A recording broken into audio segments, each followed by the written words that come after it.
interwebs! It is I, Hewlett, David Hewlett, and my fabulous producer and friend, Agny. Hello, you guys. Hello for the first time that I'm actually streaming with David. So Yeah, normally you disappear. Normally you're the invisible, you know, invisible controlling. force Yeah, yeah. behind the scenes. Yeah, yeah. What No. what draws you into the light now? Why now? Uh, Mostly because as a producer, it is. I had this advice that it would be good to do the wrap up video of the year, and instead of you talking alone with yourself Yeah, about it, yeah, that yeah, us would talk. So as yeah. a producer, I think it's a rational thing to do. Therefore, I followed my own advice, and It was good. I'm here. I mean, and also I think a back and forth would be good for us anyways, because Yeah, I feel like one of the things I always love in any kind of YouTube video I see or even television shows and stuff, I love it if I'm more invested if I'm involved in the process before it happens as well. When you sort of like seeing people talking about stuff and getting exciting about stuff and being able to go like, oh my god, I watched that one where they were like they got into that or they got it, so it's just kind of an interesting.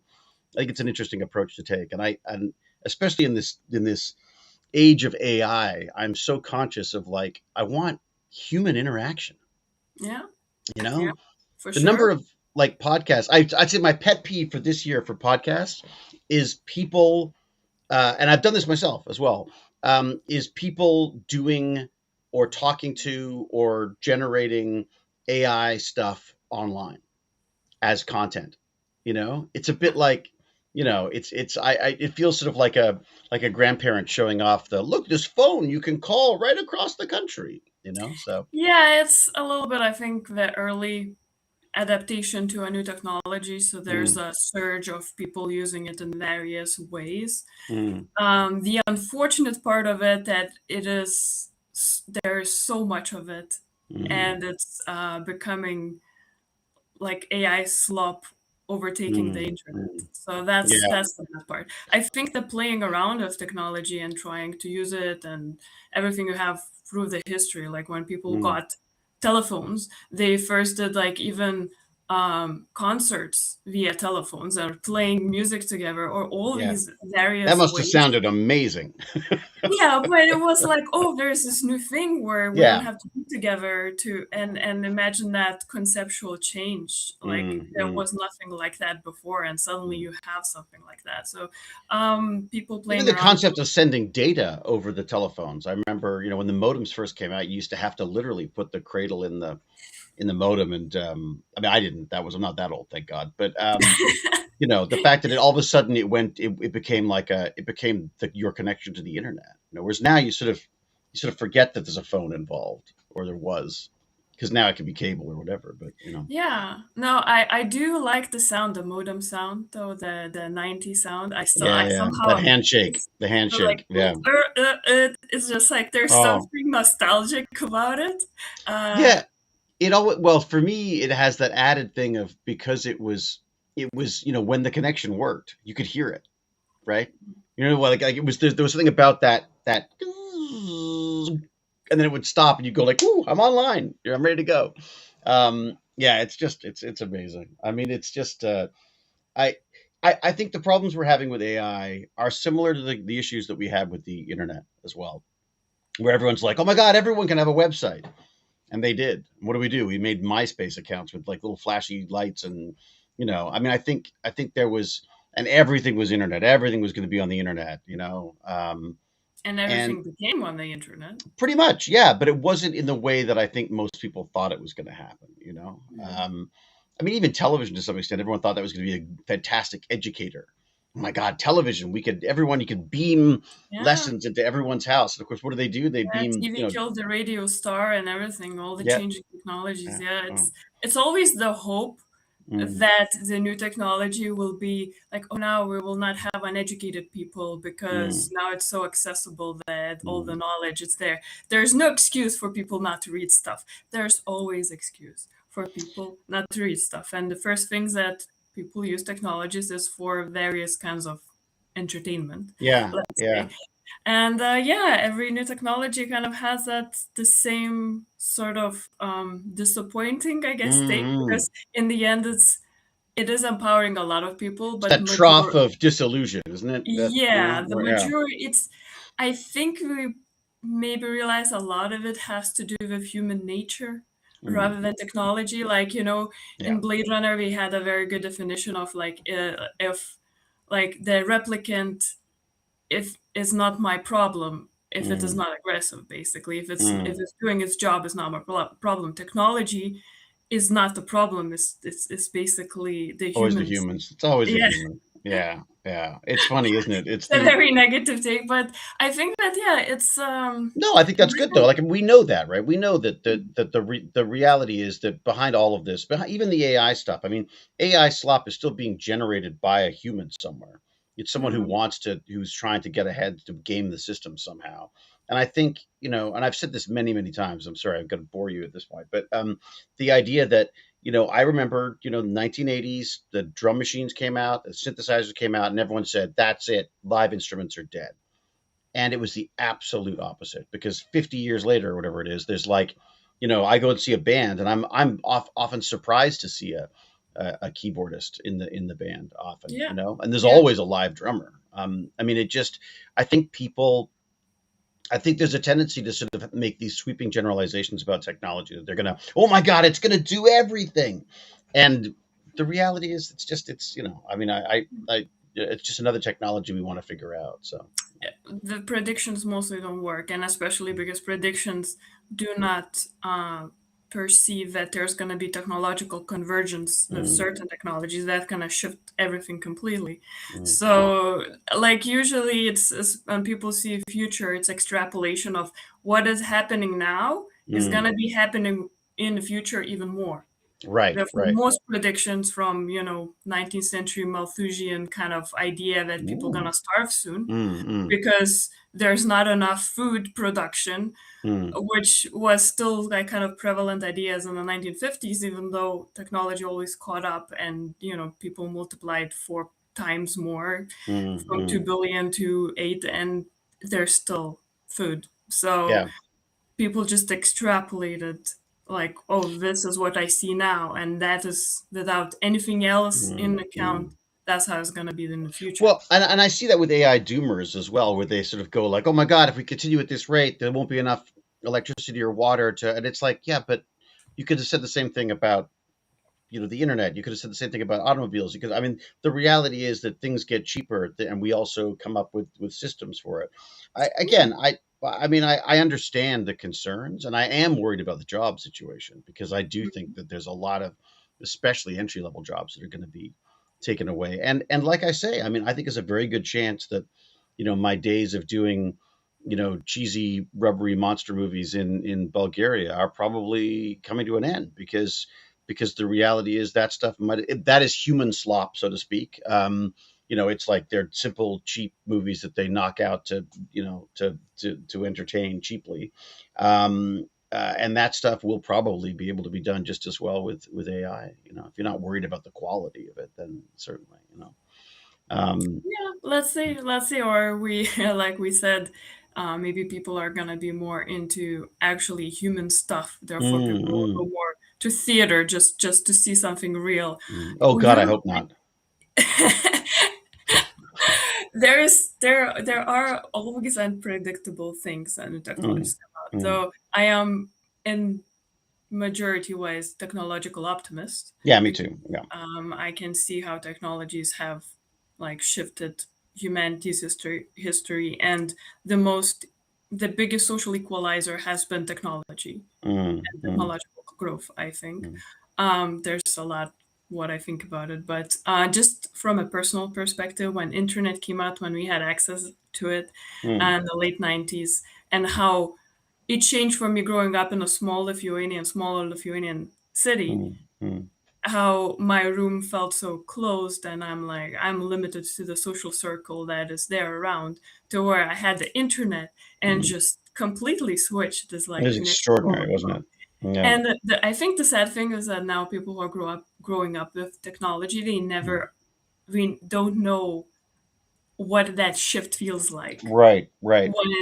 when from nothing you have so much. Because Mm. yeah, we are the generation like the millennials who got from not having technologies to having internet and phones and all of this. So it's very I guess visceral shift. I'm sure it's the same for every generation. I mean, like, I look at my granddad, what he went through, the various different, stages of technology that he went through. He was so enamored with it. He used to lease every piece of technology he had.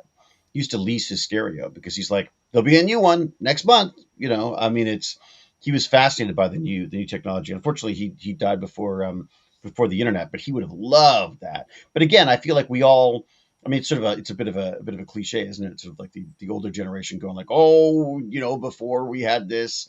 I think what's interesting and what Scott Galloway mentioned the other day, which I thought was interesting, Prof G, um, was that we have these screens and they were supposed to connect us, but that has not worked the way we thought it was going to. Right? I mean, it hasn't.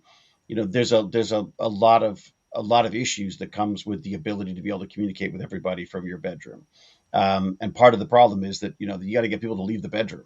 I mean, you got to get out there. You got to meet real people. You got to talk. Like, I mean, it's wonderful doing these I'm with Stargate Genius chats, but nothing beats actually going to ESA and meeting Well, yeah. people and seeing the place and that kind of stuff. And I think we can, Well, we would have never done that and never connected if it wasn't if it for the wasn't for screen. that, exactly, absolutely, exactly. But So I guess the thing is, like, how do we incorporate that in a way that it doesn't stop people from going other places, and in fact helps them. I mean, look, that may even be the case. I mean, potentially, one of my concerns about knocking kids off social media like they're doing in Australia is not that I want to protect these social media platforms. I think I'm personally sort of I really struggle with them now. I don't really like them at all. Um, but I worry about what about I'm people who sorry, I'm laughing because there's a comment on YouTube about me. And what did you and barely look 30?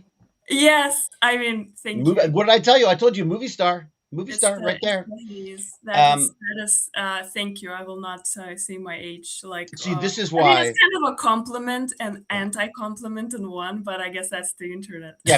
If you're 21, then it's not a compliment. But yeah, Yeah, yeah, it's but this. I'm Look, not.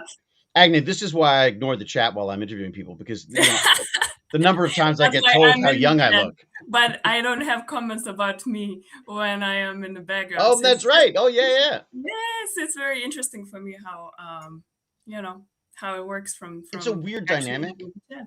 Huh? and it's a weird dynamic, and I take for granted. I do it almost every day now.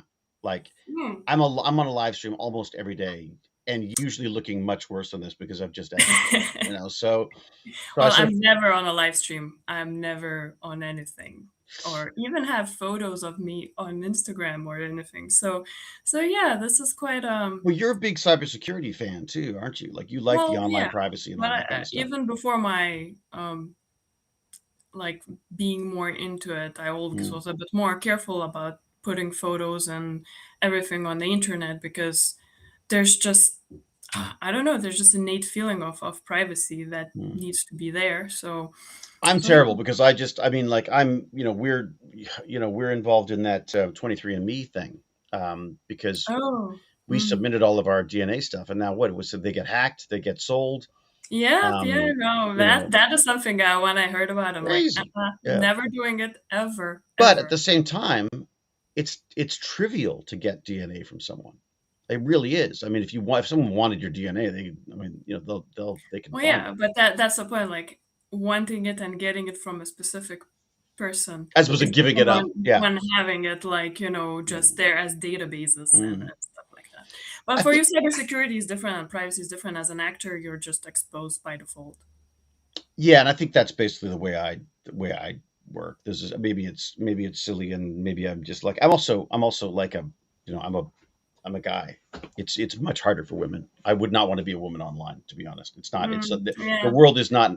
The internet hates women. I explained that to my son when he was growing up. I just said, look, anything you get from the internet, you have to understand, is like talking to that uncle that dodgy uncle who's a little racist and a little sexist and very very homophobic or whatever. Yes, but we have Um, you know, nice comments. So, oh, You disappeared. David is out. Did I disappear or did you disappear? You disappeared. I cannot hear you, David. It's me. It's the Okay. got the this What was happened? the technical glitch I was telling you about. Oh, okay. Okay. So something. I have a what's it called, like a cable extender, and that, well, not a cable extender, a multiplier. So it basically takes the USB and allows me to plug in more things because I'm on the laptop. But for some reason, the connections got very, very loose. So if I touch it, I couldn't figure out what was going on this morning. It just kept rebooting, and it's because of this thing. So I'm not going to go over there. I'm going to stay away from. Okay. I'm just gonna do a shout out for Wholesome Vampire. Hey, Thank also you. vampire. That is very wholesome comment. Mhm. And their response to OG Confusio, Agny is not Greek. She's Lithuanian. I'm Lithuanian. I Lithuanian. mean, There you go. Yeah, yeah, yes. yeah. hmm Is Lithuania having difficulties now with Russia? Are they? Let's not go into there. No. Okay. All right. Okay. All right. All right. Yeah. We are actually totally going off track of what we Mm. actually came to do Right. into Yeah, we podcast, came to talk right? about 2025 and Yes. the state of the A wrap world. up No. of Yeah. our, like, yes, talking about AI and everything, it's fine, but I Yeah. think now we can actually get to the topic. Right. As a producer, I'm putting this. Nicely done. Nicely done. See, Yes. I'd be rambling on. Yeah, I mean, Mm. I think, look, it's been an amazing year and it's been an incredible collection of people. And people should know that this is because of you. I mean, Agnes, heard me babbling on about what I'd like to do, and she managed to actually put those sort of dreams into action. And it's just been extraordinary. I mean, the big highlight this year, I'd have to say, was going to ESA. I'm And glad we could make it oh my work. God, Yeah. it's going to be like my yearly pilgrimage now, I think.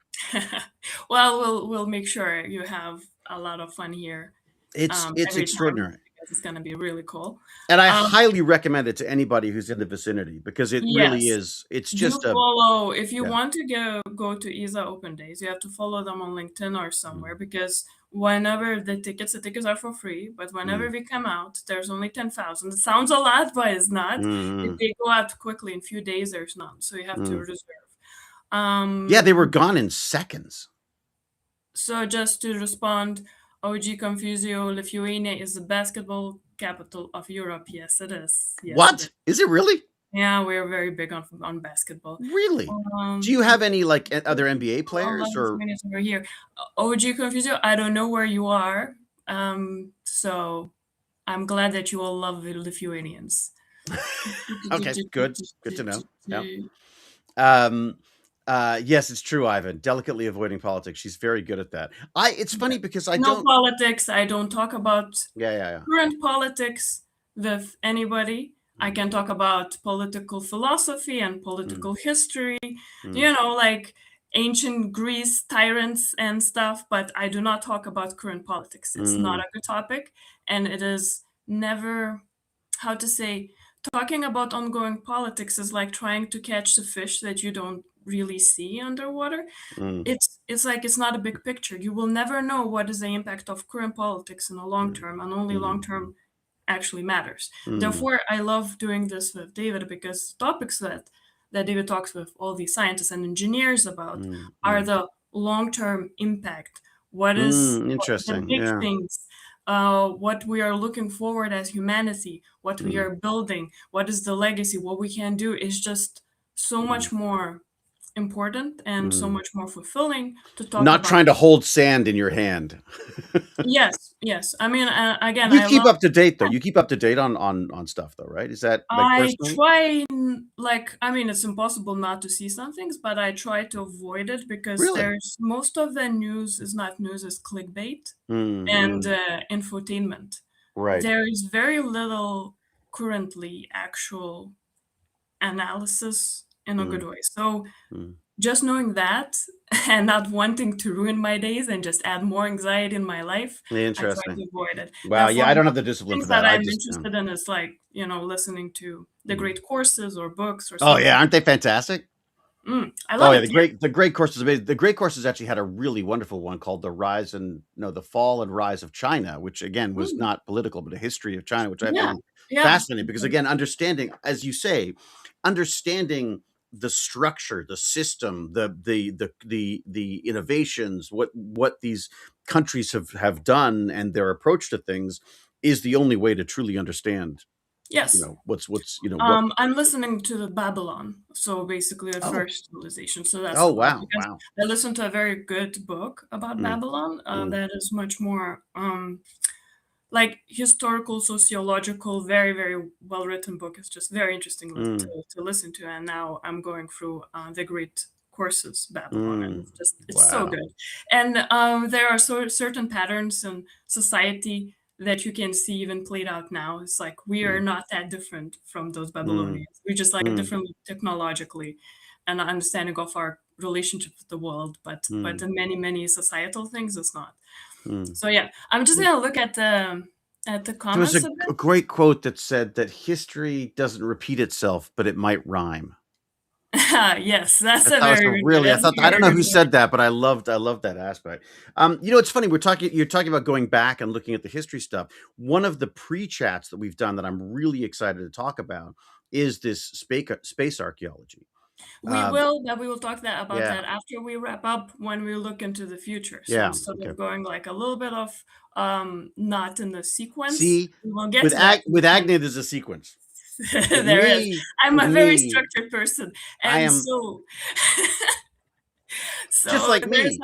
there's a question. I wonder what is Agnes' job as producer of Hewlett streams? Well, Mm. mostly I am the one who knows the people and organizes the times and everything Mm. everything behind the scenes, invitations to like Open ESA and things like that. There's And I cause the chaos, basically. That's my yes, job. yes, and I try to direct the chaos to the right Right. places. She's bottling the lightning, basically. Just so you Wholesome Vampire was actually in our Newsbury Con in Basingstoke. Oh, Oh, very fantastic. nice. Oh, Yeah, great. thank That you for was the so much compliment. fun.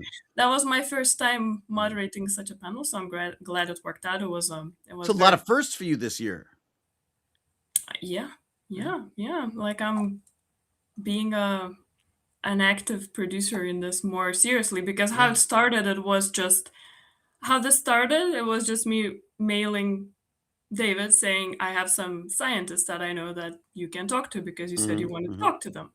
But when we started this, it just kept going and it was, yeah, it just naturally progressed. It wasn't like I pitched to be a producer of a podcast.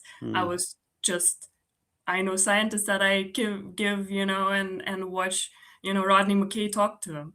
Basically like that, because I am myself a Stargate fan. I Mm. watched Stargate when it was on a Lithuanian TV. That when I was 14, it was Stargate SG-1. Was it in Absolutely English loved or was it it. It dubbed? was Lithuanian, but it was like in a weird way back then on Mm. Lithuanian TV, you would have translation on the foreground and you still hear English in the background. It's Oh, just okay. really weird. Listen, But so I you'd grew up like hear that. both? Yes, you hear both. Wow. It's a very mindfucky thing to Yeah, think yeah. about, but for us it was normal. So yeah, no, Mm. I just loved SG-1 was my perfect show, my escape. So I always was a Stargate fan, Mm. but I it never Stargate Atlantis never came on TV when I was in Lithuania. So Right. I watched Stargate Atlantis only 3 4 years ago. On Um, DVD? You did the DVD or on Prime because they put Oh, it there. Prime, of course. Yeah, And yeah. I just watched some clips of, McKay and Shepard talking, and I'm like, maybe I should watch this one. Maybe And you I watched should. it. Yeah. I watched it. And of course. I mean, Stargate is just great. And that's why I went to watch what the actors are doing, and I ended up listening to David's streams and emailing him, and now we're doing this. So that's the Yeah, it's story. been amazing. I mean, it's just been again, it's one of those things that I think there's definitely different types of people and different types of, strengths. And I'm weirdly for I mean, I don't just play a coward on television. I am a coward in life. And yet I'm weirdly fearless about the idea of like putting myself out in the technology stuff. But it's all very sort of experimental. So it's wonderful having someone who is meticulous and can and work through the stuff and I mean, it's for some reason my head just doesn't work that way. I can't. I've stopped fighting it over the years, and I think it probably gets worse the longer you're an actor, the worse you get at organizing stuff. I think probably is. Yeah, it seems to be like all actors in the videos talk about having ADHD no matter what their age, so I guess that's a little bit of that. Yeah, I Just guess to so. Yeah.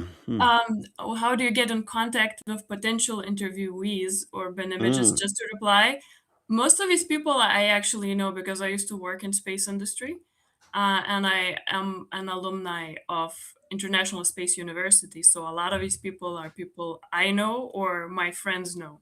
Mm. And I live not far from European Space Agency, so it's Right. just everything is very close for me. Uh, da, da, Yeah, da. and then we found like at ESA, we met a lot of people at ESA when we were at the open day, and there were people who were actually even just visiting open day that we've now started to talk to as well. So it's just sort of it's the more you do it, the more I think familiar it becomes, and I imagine it's probably going to be easier to pitch to people now that we can show them that there's there's episodes on Spotify and all that Oh kind of yeah, stuff. Yeah. with that being so pro, Mm. it's not difficult because we are talking to people who are actually very eager to share what their Mm. experiences are. These are people who are passionate about what they do, and Mm. in many cases, there's only so many venues where they can talk about that, Mm. and they're actually genuinely eager to share. Mm. And you're a great interviewer, and you have that energy and curiosity that makes people feel like they are appreciated for Mm. this. Well, And I mean, I do appreciate it. That's yeah, something that just and I enjoy it. it So is yeah, yeah, genuine. I know yeah, from yeah. you, and people feel Mm. it. Therefore, the podcast is just Mm. such a joyful Mm. exploration of curiosity Oh, that I I love it. think Yeah, I it's just just love it. It's um interesting though because I think they don't have. I think there's a tendency for most podcasts, most news articles, and the like to dumb things down.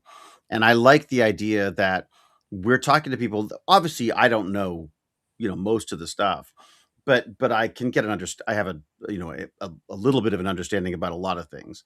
But the idea of having a podcast where the concern is not that they're going to go too deep on stuff because I mean, the audience. There's always a couple of people in the audience who intimately know this stuff. yeah, yeah. And I think that There's always especially some like engineers the or Stargate fan base has a lot of technical knowledge behind it as well. So or yeah. people like in general. I noticed that people who love science fiction usually have fascination with actual sciences. Mm, I mean, I always had it, and sci-fi was my default to go genre to mm. read and to watch. Yeah, me too. And I Yeah. always loved reading about, especially astronomy and Mm. cosmology and all these kind of things. So Right, right. I think it merges, and it's a very good niche there for us to be Mm, in, mm, and to have these conversations with scientists mm, that are actually on the leading edge of things. And mm, there's a lot of also misconceptions because of science fiction. So I think that kind of dialogue, what is misconception, what is a possibility, is always mm, fun to listen to. mm. And yeah, we had those, and we Well, have and also more the than coming. variety too. I love the variety of it. Like, I mean, I look, I understand the need to have like a space podcast or to have a, biology podcast and stuff. But what I love about this is that we can delve into different areas. So we've got, we could talk to James Gurnie about molecular biology and bacteriophages, but we can also talk to Dino Marty about putting dinosaurs back together again. We could talk about looking out into space. We can talk about looking back to Earth. We've talked to everybody about this stuff, and then talk about the legalities of it. I mean, that was an epiphany to me too. The fact that of course, there has to be someone who starts figuring out what the laws are that relate to this stuff. I mean, we covered a really great. I I kind of feel smarter. Well, You know what I mean? Like I mean, it's natural. You just have more information, and then you get it from people who are just so passionate about it and really want to explain this. hmm. It's learning. So yes, you are getting smarter. Well, and I think it's the active process of it as well. It's one thing about I think there's an illusion of knowledge that happens when we kick back and watch a YouTube video. You know what I Mm, mean? There's another thing about, and it's one of the reasons why I really like doing the burn and learn stuff, which I'd never really thought of as a. I always mm, thought of that as sort of a way to just trick myself into exercising. But what it's become for me is a way of forcing myself to take what I've learned and distill it into my own words, usually Yeah. inaccurately, but at least in some form where it, and the process of that I think locks things in better, especially for this little scatterbrain. You know what I mean? Yeah, if there's scientific evidence that teaching the subject that you're just learning is the best way to retain Mm, knowledge, mm, and probably the way you interview people with having some research before that, and mm, everything, it also yeah. to Mm. helps you to retain it, which is I think one of the hardest parts of learning online, because you can Well, I got listen the to. notebook. I'm forgetting everything. Yeah, yeah. Yes, I got the notebooks too. So you do the notebooks and you also do Obsidian as well? Obsidian, yeah, yeah. So do you take stuff from the notebook and then transcribe it into Obsidian? Most of the time, I just do it directly to Obsidian. I Mm, used to have more notebooks, but since I traveled a lot, it became very difficult mm. to I do find the that. writing process for some reason far more, well, obviously it's just it's easier. You don't think about it, but at the same time, I feel like it locks it in better.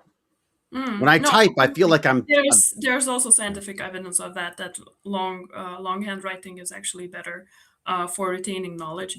To answer a question, Mm. Urban Images, was it Agny or David who got Isaac Arthur to appear on the show? I got it. I got Isaac Oh because yeah. I've been a fan of Isaac's channel since very early days. Like he was out Mm, less than a year. Like mm. it was eight, Really? 9 years ago. Yes, he had See, you were some. there at the dawn of it. Yeah. I was, because he had a series about megastructures in space Mm, that I mm, got so obsessed that basically I was watching all the time. And I remember going to a friend's birthday, and all I could talk about was O'Neill cylinders and, oh my God, Dyson spheres. We have to build a Dyson sphere. So I mm, was so like absolutely enamored with what Isaac was doing with mm. his subject, because I've Speculative never. science. It's fantastic. Speculative Yeah. science, like so grounded in physics, but Mm, so out there. mm. Like I think some of his best work for me was when he was doing the civilizations at the end of time, Oh where yeah. it was Yeah, yeah. farming When the and all of universe is this. dark. Yeah, Yes, yeah. exactly, what the heat death of the universe. And I mean, these are some things that just jaw dropping Yeah. of how Oh, I love it. science fiction for me hasn't gotten me to this kind of like awe, Mm, because the things that he does is just, it seem more mm, grand, more, mm, and they are grounded in science. So the actuality, the reality is so much mm, more awesome than mm. in the real Yeah, I find fantasy world. sometimes the leaps in science fiction aren't nearly as exciting as the science that they're jumping off from. I mean, there's I'm reading Crichton again now. I don't know why, I just felt Mm. like I wanted like a, for want of a better word, like a trashy novel to read because I just read Salem's This is Lot. what I'm reading now. Oh, fantastic. Yeah, Yeah. yeah, Yes, I yeah. finally, because I love The Expanse, and of course I have a, like, a thing for my, as a bookmark. You got a little It's space I station to keep yourself. it's the Yeah. ISS, Yeah. yeah. Yeah. But it's what I love about Crichton again is that he's speculative in his fiction. Like it's almost like he's almost like speculative action fiction. So, Mm. but I really enjoy the way he jumps off from the science based stuff, and specifically the Andromeda strain, which I'm reading now, which is because someone recommended it because I was enjoying Pluribus, and they said like, oh, you should read this. Ah, Mm. it's just like So I'm loving it. But what's weird about it about his stuff now is that Andromeda strain was written so long ago that it's almost like a historical document now. He talks about the plane with the really fast cameras in them. They just have to send the film down to get it processed. And I'm like, oh Yes, my God. Yeah. that is such a great Mm, segue, because mm. now we're gonna go into actual recap. The things that we came here to do is a recap of 2025. How do The we thing recap that it though? There's too many people. There's so many. Everyone was amazing. Well, let's start with this, because you were talking about how you have to have the film out of the airplane Mm, to mm, get mm, it. And the first person of this year was Jeff mm. Smith. Yeah. He's Yeah, like Jeff. from Earth observation, Mm, right? And he was talking about that the early satellites, the Earth yeah. observation satellites, they had normal cameras with normal film, so they actually had to, Catapult it back. Yeah. yeah, it Yeah. was like such an interesting concept. Like you don't, we don't think about that, the analog digital. Like I still remember having an actual camera of Mm. 24 films, and you go Yep. and you put it like to Yep. Kodak places. Yeah. Kodak. Nobody talks about Kodak anymore because I that know. that was like, like all these development places and getting, and you don't know Mm. what you're gonna get. Mm. And it feels Oh like my God, it's all, such a yeah, it's niche amazing. thing as a concept. But yeah, we talked. That's the first person we talked this year. Mm. And if I'm calculating right, we had 24 people coming Did on. we Like, this year? yes, yes, we had 24. Sweet. Yes, and that's quite a lot, I think, considering we had a summer break, and when Yeah, yeah. during the Comic-Con in Newsbury and all Mm. these Mm. open day time, it was a little bit not on schedule. But 24 episodes in a yeah, year is pretty freaking great. 24 episodes. Yeah, Yeah, yeah, yeah, yeah. and most of Wait, so them is they that 25? Are we 25 now? I guess so, yeah. Nice, nice. 25 or I like 2025, not it. bad. That's got a good number to it. That's what yeah, there you go. Yeah, I like it. David's recap. Everyone was amazing. That's it. We're done. Back to science and nerd talk. It is. I am a bit bad that way. It's true. Yeah, Uh, I mean, Jeff's stuff. The thing that I found is fascinating about Jeff's stuff, and I got a few little notes here because I wanted to make sure that I was, I was on the right map there.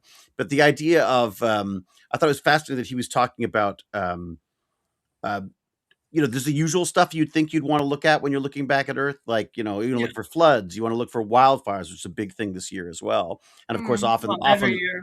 Well, yes, and more so as we progress, it seems. But the idea also that you have a fire, and then you want to track that because often it will flood afterwards because you lose all of that ground Yeah, cover. But yeah. the other one that I thought was really interesting was industrial dumping and stuff that he mentioned, with Mhm. the idea that you can actually keep tabs on people. Yep, And I yep. just wonder, you sort of go like, well, will that change? That must have a certain effect on the planet. Like if you've got a way to make sure that people are actually not pouring toxic chemicals into rivers and stuff, there's no cover up possible if you've got a satellite that can see that stuff. Maybe Yeah, that will force us then into. you still have a policy, you still then have these people Yeah. trying to find other ways to hide it. It is Mm. difficult, but definitely for emergency management, actually Mm. Europe will bring like even new programs for Mm. that. But I used to work with Copernicus Emergency Management, uh, Mm. and we had this rapid mapping whenever there was any kind of disaster around the world, and it's Mm. just not in Europe, it's all around the world, they Yeah. could activate it, and then the like Copernicus satellites would start mapping the areas and So sending this. cool. Yeah, and it was, I have to say, quite like just overwhelming sometimes to work Mm. because in summer the forest fires are every day, everywhere, massive, and it's just Mm. it's like, wow, I don't know if I want to every day see the horrors that are happening around the Mm. world of Mm. all these Although the things. weird thing is the forest fire. I mean, the forest fires are a natural thing as well. I mean, yes, we can cause them, but in a Yeah, lot of parts around the world, I mean, we're supposed things are supposed to burn down every so often. It's part of that the is true. That system. is also true, but a lot of those that are happening, especially in California, they're Mm, caused by humans, and mm. that's Oh, yeah, that's absolutely. No, no. I mean, I think there's no doubt at this point that we've also increased the temperatures and there's droughts and yeah, so but it talking is about. just funny to think about that there might be an actual natural reason behind this stuff as Oh well. yeah, no, there has to be like an, Mm, and you cannot stop it in a sense, and then mm, it becomes like there's a whole mathematical models about the disaster striking, and like that every 25, 30 years like the forest fires in some places have to be. There's also about the seed sprouting. There's a lot of yeah, reasons why the certain. seeds that actually crack Yeah, in the heat, yeah. and that's the only way. So if they don't burn, they don't hatch, which is But it good. is not an excuse for a lot of like majority of things that are happening. Yeah, so don't burn it all down because of that. But yeah, Yes. yeah. I think from Jeff Smith's one, I really liked the paper map mentality, like where he was That's a talking. wonderful term. Yes, because he was talking about that imagine map still in a very old way. This is the map, it's static, we put the map on, but the world we live in is like a living, breathing thing with so many layers and aspects of what Coastlines is that happening. change. Yeah, Yes, coastlines change and like silt. oceanography, Mm, everything, the wind patterns, the like all the atmosphere changing all the time. Like everything is like moving. It's a live thing. And Mm, with Earth observation, we actually have this. We can map mm, it mm, in a different way. It's just we have to change our mentality of how we see the world from that. mm. This is the world. It's a brilliant This. term, Yeah. absolutely brilliant. And you Yeah, think speak from that about like, mentality. I love paradigm changing um, things, and then people talk about them. And I think from Jeff Smith, that is my personal takeaway. I Was the best. remember I remember learning like the countries in Africa and doing projects on countries in Africa when I was in, grade 5 or 6. And like 5 years later they'd all changed. And I remember thinking like, well, that why do we have maps if we're changing if forget even just the I was thinking of it just from a human standpoint, how we've changed the borders because of wars or fights or whatever. And that these countries just in some countries just didn't exist anymore. I mean, I thought that was fascinating how sort of transient that was. But to think of the idea that, you stick up as soon as you look at a map, it's out of date, Yeah, right? I mean, unless it's moving, it's this and the fact that we have enough data now to be able to create these sort of living um, yeah. And maps when is we was think about pretty maps, cool. we think about political map as like countries Yeah, on borders, yeah, and that is also a very static mm, understanding and kind of mm, human centric understanding of mm, how the world is. So yeah, no, I think that that beautifully captures yeah, like the a lot of what we talked with different people who mm, are from Earth observation, especially. mm. So when we had, for example, Craig Donlan about the Yeah, ship, yeah, yeah, yeah. right? Mm. Like we talked about like oceans What and was ocean. Craig? Craig was what? Where was Craig in the list of things? I'm looking through. Craig was two, three, four, the fifth of this year, Right, and he right. also came later Yeah, when yeah. With the we tall had a ships. Yeah, live yeah, video from the tall ship. yeah. Which Yes, was fantastic too. yeah, Yeah, yeah. and I No, didn't even get seasick, which was great. because you were not on the actual ship. Well, it doesn't take. I can get seasick on my rowing machine. So, if I close my eyes for too long while I'm rowing, I get sick. So, yeah, Yeah, not but good. he was like having the camera, so it wasn't. Well, I don't think Yes. it was that bad. Yeah, yeah. It was, yeah, he was, oh God, he's a wonderful, wonderful character. Wow, we Um, have a map maker as a professional, Tim oh, McCarthy 78. That is cool. map Okay, paper by profession and can confirm. Oh, fantastic. All maps are that's out of great. date. I love it. Yeah, They all become historical yeah. So if documents. you guys want to hear more about it, you can go and listen even on Spotify because Jeff Smith Yeah. and Craig Donlan, like their episodes are on there. Yeah. And there's more of like from previous year we had Mark Drinkwater, who's like Yeah, yeah. the head of he was the head of Earth He's observation retired now, science. right? He's Yes, yeah, yes, good he for is him. retired. That's fantastic. Yeah. Yeah, he Uh, worked many long years and worked on Sentinels.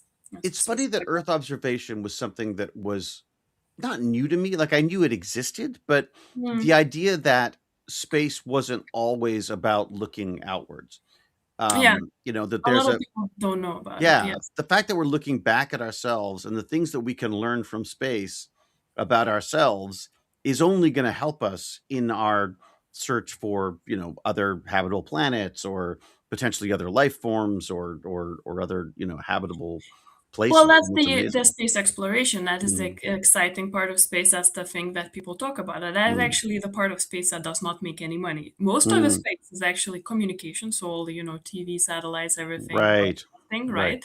The second is the navigation. Mm, That's the huge part, like all the right. geostationary, like satellites like Galileo and GPS and Yeah. Baidu Yeah. and all these things. And then Earth observation is a huge part, and that Mm. actually is monetizable. It's Like funny. that's That's why it's become. I guess that's why it's got more sort of industry behind it. Of course, that yes, makes sense. yes, yes, it Yeah. is. It is.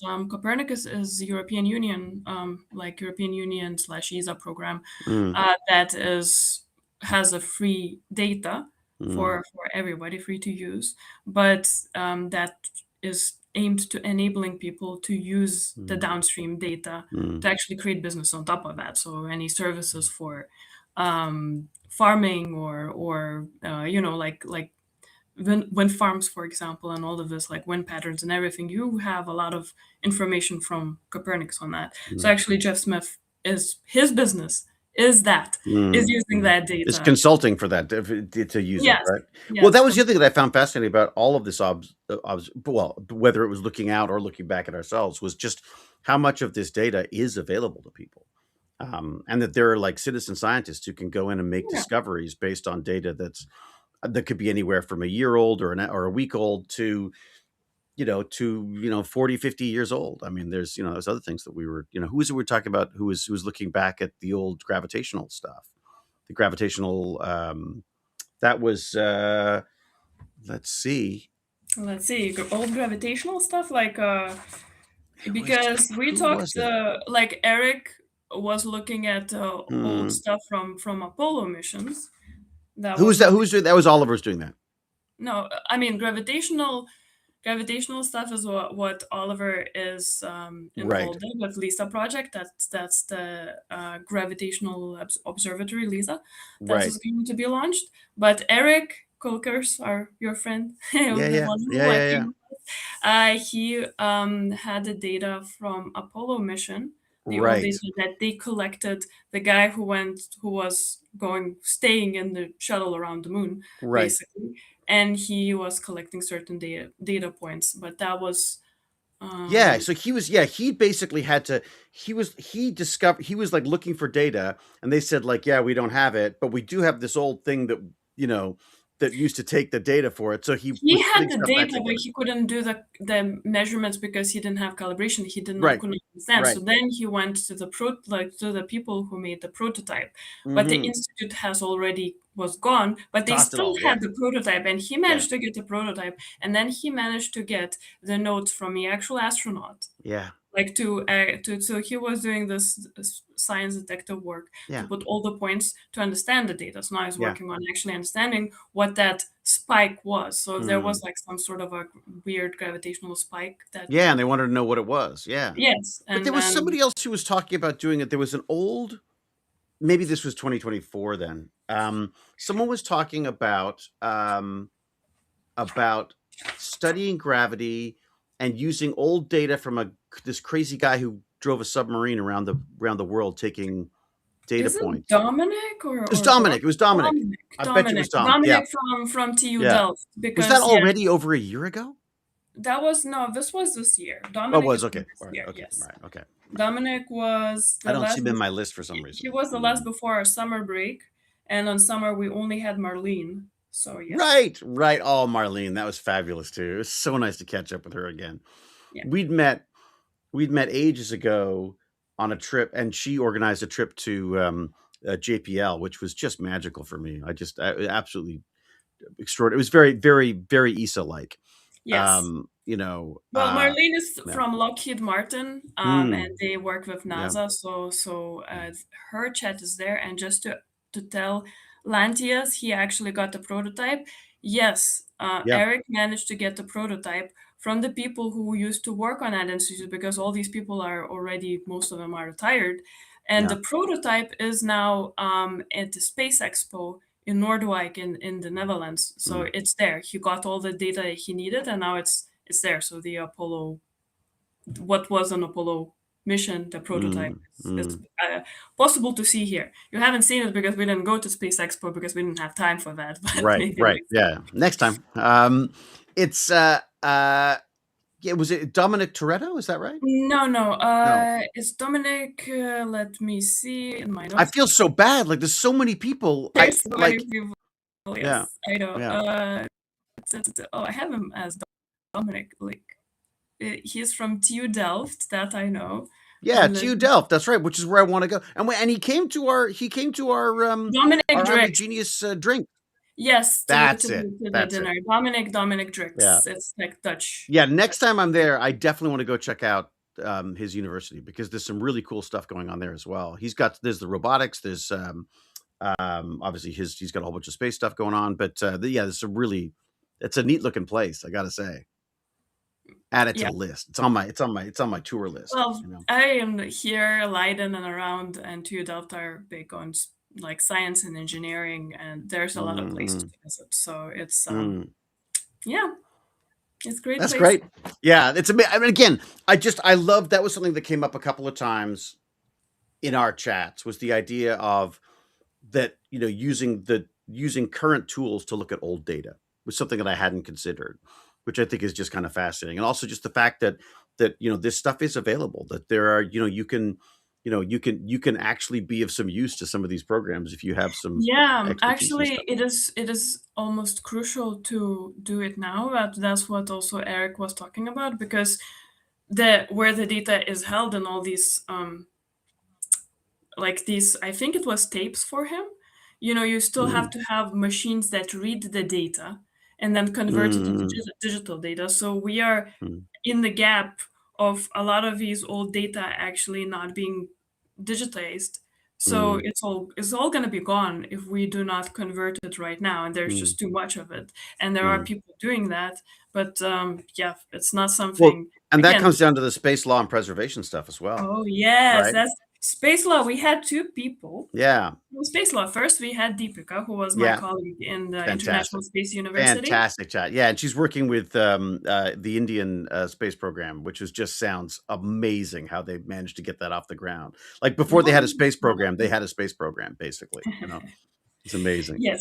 So yeah, Deepika J. So she's a Mm-hmm. space lawyer, which sounds already very futuristic, but I it feel is like there real. should be a show, Yes, Deepika, space space lawyers, lawyer. Yeah, lawyers. yeah, yeah, That would be very fun. That's yeah. that sounds something like the Expanse spin-off, where Yeah, they just yeah. insurance policies of Eurostation and all kind of things Yeah, that we're not people covering do. that. Yeah. uh, And we also had Neta Polkovic, Netta, who yeah, Netta was was. I think Netta was the one who was talking. I think originally about the idea of like what counts as heritage sites. I mean, where's there, obviously, the first lunar lander. What happens to that? Because there's only a well, I mean, I don't know how many there are, but there's still a limited number of places on the moon that is good, to be good for landing. So what happens when someone wants to reuse that or wants to move the lunar lander or whatever? I mean, what kind of preservation stuff do we need to keep in mind? So I'd never even occurred to me. Never even occurred to Yeah, me. yeah, and how Mm, it would change the whole dynamics if mm, certain places were called mm, heritage, and how other countries then don't have access. If you say like mm, this country landed here, therefore it's our heritage, but mm, then like okay, what do we do? There's so of course the outer space treaties and all of these that were established in the UN in the 50s, mm, they're all about that all these objects are nobodies. But mm.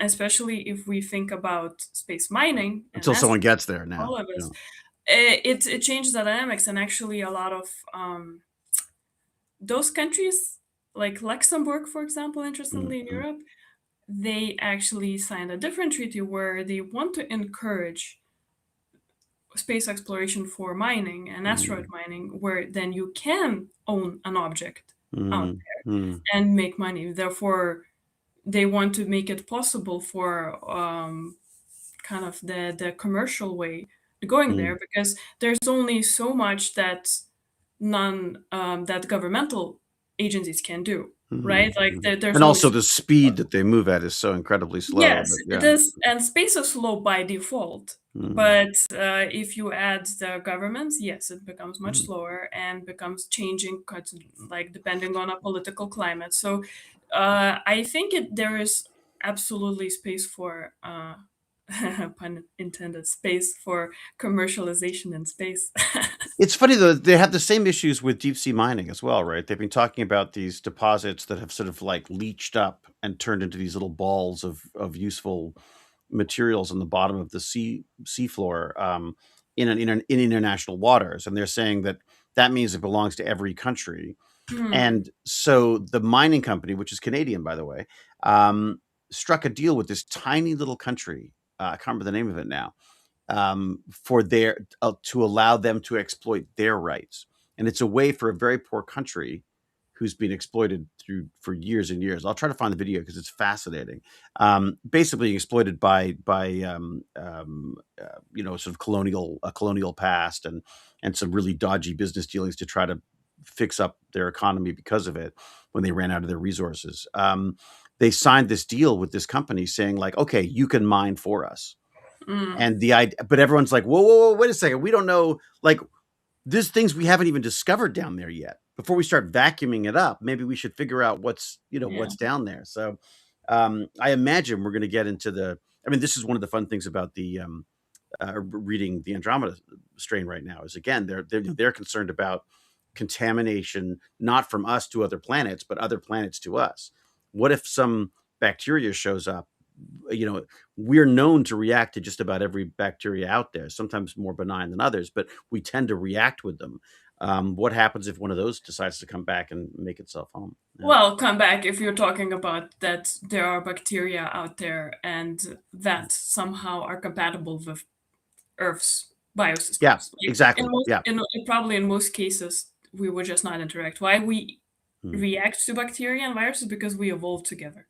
Right, If exactly. like But the if idea is it's like, what happens if you've got a bacteria that we haven't evolved around but that we that's why have no like defense to? but it also means like that how does it interact with us? It probably Mhm. doesn't have any reason. Like bacteria have reason to come into our bodies because there's Mhm. something useful for them. Mhm. If it's something completely different life form that has not evolved with us, it usually would be completely no interaction Mhm. because But that makes for a we're not very unknown, boring our bodies story. not known. It's just that there's no information in their genetic code of Mhm. how to deal with us. So Well, therefore we'll they find out what Crichton says, because the whole idea is it's not very I mean, interesting if they don't. Well, it's funny. He said off the top that there were numerous satellites that had failed in this story. This is obviously just a mm, theoretical thing, but the idea that numerous of them had failed, one of them came back was completely benign, but then they've got this one that's causing some kind of issues. So I just thought that well, was kind of that's sci-fi for you. I yeah, mean, they yeah, always what if. yeah, Just to answer Lantius, the Space Expo is it open to public? Yes, it yeah. is like a museum. Open day. Yeah. You can. Well, no, this is not an open day. Space Expo is a Mm-hmm. museum that is attached to ESA, All right. like it's near ESA, but it is not ESA, so you don't have to actually go through ESA security to get in. It's in a museum. You go in, you pay, and you see it. And there's Mm-hmm. like there's a model of ISS. There's a model of Columbus module Mm-hmm. of ISS that you can go into. There's a bunch of little nerdy things for kids and non-kids. Yeah, It's yeah, nerdy kids for nerdy kids, not for us. Yeah, yeah. yeah, well, you would love it. So I'm trying to find I'm just looking through my history for that video because it's fascinating about the deep sea mining stuff. It's just really, really yeah, interesting. you can send it to me or Mm. others. Yeah, no, that's okay. So who else we? I mean, of course, we got Lisa a couple times this year too, didn't we? Well, actually, we had Lisa once this year, once the last year, Oh, it was. See, they're 2024. all melding together. My And years. yes, the second one was this year. Yeah, she's And amazing. I we just also yeah. had her in Comic-Con. Right. Yes. Yeah, it's fantastic. I mean, it's just so funny meeting people live as well. Like, just like, you have a sort of sense of what they're like online. Lisa was exactly the same in person. It was amazing. Yeah, It no, was no, just fantastic. she's great. Lisa is Mm. a friend, and oh, hear me alone. Just waiting.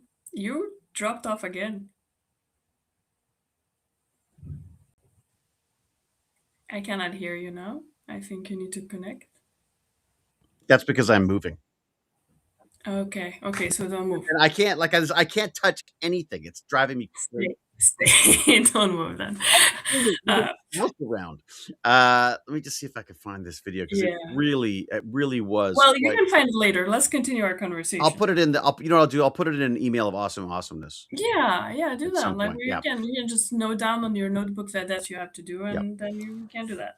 Okay. Techbandits.org. Go sign up for the email of awesomeness after this. Yes, do Yeah, that yeah, because all the new shows and everything is announced there, yeah. and it's gonna Although be I didn't next year. mention It's this. gonna be so cool. Yeah. By the way, I What was that? already What's going to be so cool? next year Oh on yeah. Oh, I'm of Genius. Like now we oh will. I'm just teasing. Or like we will not go yet. We're still doing recap, but we're gonna okay. talk a little bit about what we have already scheduled for next Mm. year, and that's exciting. Oh, there was Kaylee. Was our first NASA guest. Kaylee, yes, also a colleague from International Space Yeah. University, and Kaylee Burke. She's a trajectory Trajectory. analyst. Yeah. Yeah. Yeah, and as we talked, that was very interesting because I realized I didn't really know. I thought that she was the one who kind of calculates all orbital transitions all the way Mm-hmm. to the object, but hers is more of how you launch a rocket and position everything so it can go Where off you want it Earth to go. in a Right. correct way, Right. Right. and yeah, it's basically 3D math. And oh, he is gone again. Yes, don't move. So with Kali, I feel like it's mostly 3D math. And if you ever played Kerbal Space Program with little aliens and building rockets that Mm. explode, Yeah. so basically that's what reminded that's what Kali's job reminded me of. Huh. Of course, that's the exploding part because you really don't want that to Yeah. happen. Yeah. Yeah, In fact, I yeah. think didn't she say that she thought Kerbal Space Program was kind of a fun way to get into this stuff? Yeah, because it's very realistic of Yeah. a lot of physics works there, and it's You know, just I great. still haven't played. I still haven't played it. I'm not an engineer, so I like I like different games, not this one. I play different games. I don't have Yes. time for your silly games. Uh, I wish I had more time for gaming, I'm but scared to. I'm unfortunately. scared.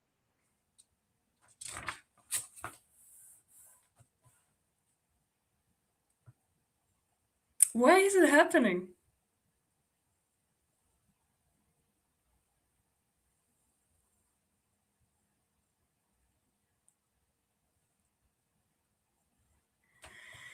Well, you guys, I guess I am here alone for now. Yes. Hi. It's a full-time job. Hello. And everybody else. Well, I really don't know when David is gonna be back. He is indeed glitching.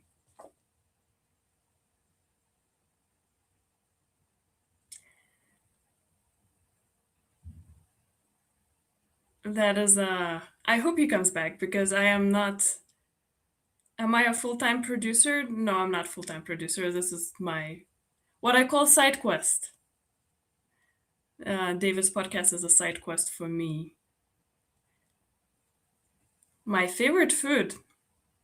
Hmm. Well, I love Asian food. I think Japanese food would be my favorite. There's a lot of things there, like katsukuri, um, and very good ramen that I had in Japan. But I like a lot of kinds of food. I am not a Twitch streamer. I am not a streamer at all. I don't. That's the first time I'm streaming anything. Just to answer, maybe Naza is watching. Full-time job managing. Yeah, it's not a full-time job, and I think yeah, I'm not the only one managing David. Just for the podcast. What do producers actually do for the production? It depends on the producer. And it depends, like producers have a lot of different aspects in movies and other production things.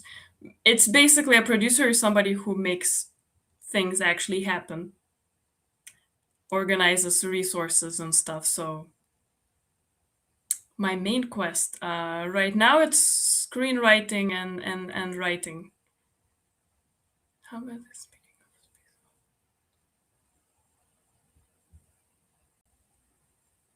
The Expanse, because we saw that. Yes, I think the Expanse has a lot of very good aspects to it. Like I love the show. Honestly, when I saw the Expanse, the pilot, I was so blown away.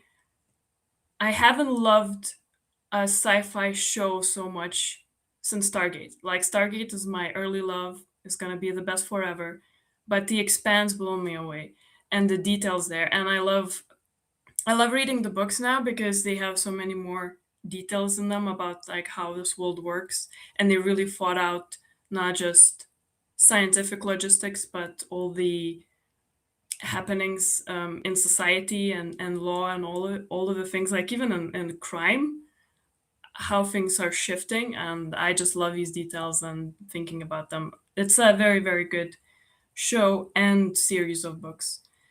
Have you read Project Hail Mary movie out next year? Yes, I have read. I actually listened Project Hail Mary. I think it's just amazing. It's one of the best sci-fi books out there. It Woohoo! was entertaining. Hello, I'm just I'm just talking now to the chat, and now about Project Hail Mary. So yes, the Project Hail Mary, which we said many people said, including me, for David to read. He hasn't read yet or listened. No, I loved The Martian, and Project Hail Mary. I think is even better than that. Mm. Difficult or is it difficult or a lot of work to set up things for David? No, it's not. David's great. Okay, is there anything? Are you okay now? No. How do I like life in the Netherlands? I love the life in the Netherlands. I think the Netherlands is a great country to live, especially for an expat. It's wonderful. I think the worst part is the weather, but I'm from Lithuania, so I can't really complain. There we go. I did make a short film. It's cannot be seen in it's not public. It's a private access right now. How's that? That sounds good. So you're back. I have no idea what's going on. There's some kind of I think there's something wrong with the breakout box. I think there may be like a short circuit or something in it, because I think it may just have. It may just be dying. I don't know. So hopefully it'll stay with us. But there you go. We're back. How do you like hosting your own show? It's kind of fun because it's just talking nerdy. Yeah. Like people ask me stuff about There you go. The Expanse and Project Hail Mary and what Yeah. food I like, and what it is like to be your producer and all of these things. So it's good. fun. Okay, good. Right. Yeah, I wasn't sure whether we'd actually whether it was still going or not, because I had the whole computer went down. Everything is amazing. Okay, no, we kept it going. So I was at That's great. first a little Yeah, bit yeah, like, yeah. oh, okay, here we go. Yes, OG Confusio, I did McKay it. It's been taped to the desk. It's basically been MacGyvered back into action again. I'm gonna have to. I got a few things to ask for Santa for this Christmas, I think maybe. There you go. You're a good streamer. You should do it more often. There you go. Aw, But I think you had a good point though about the I'm with Stargate Genius chats, where it's one thing to do a one-on-one. It's another thing to have three people talking, and it does get much harder to Yes, keep if it you going. are not in the same location like this, calling in.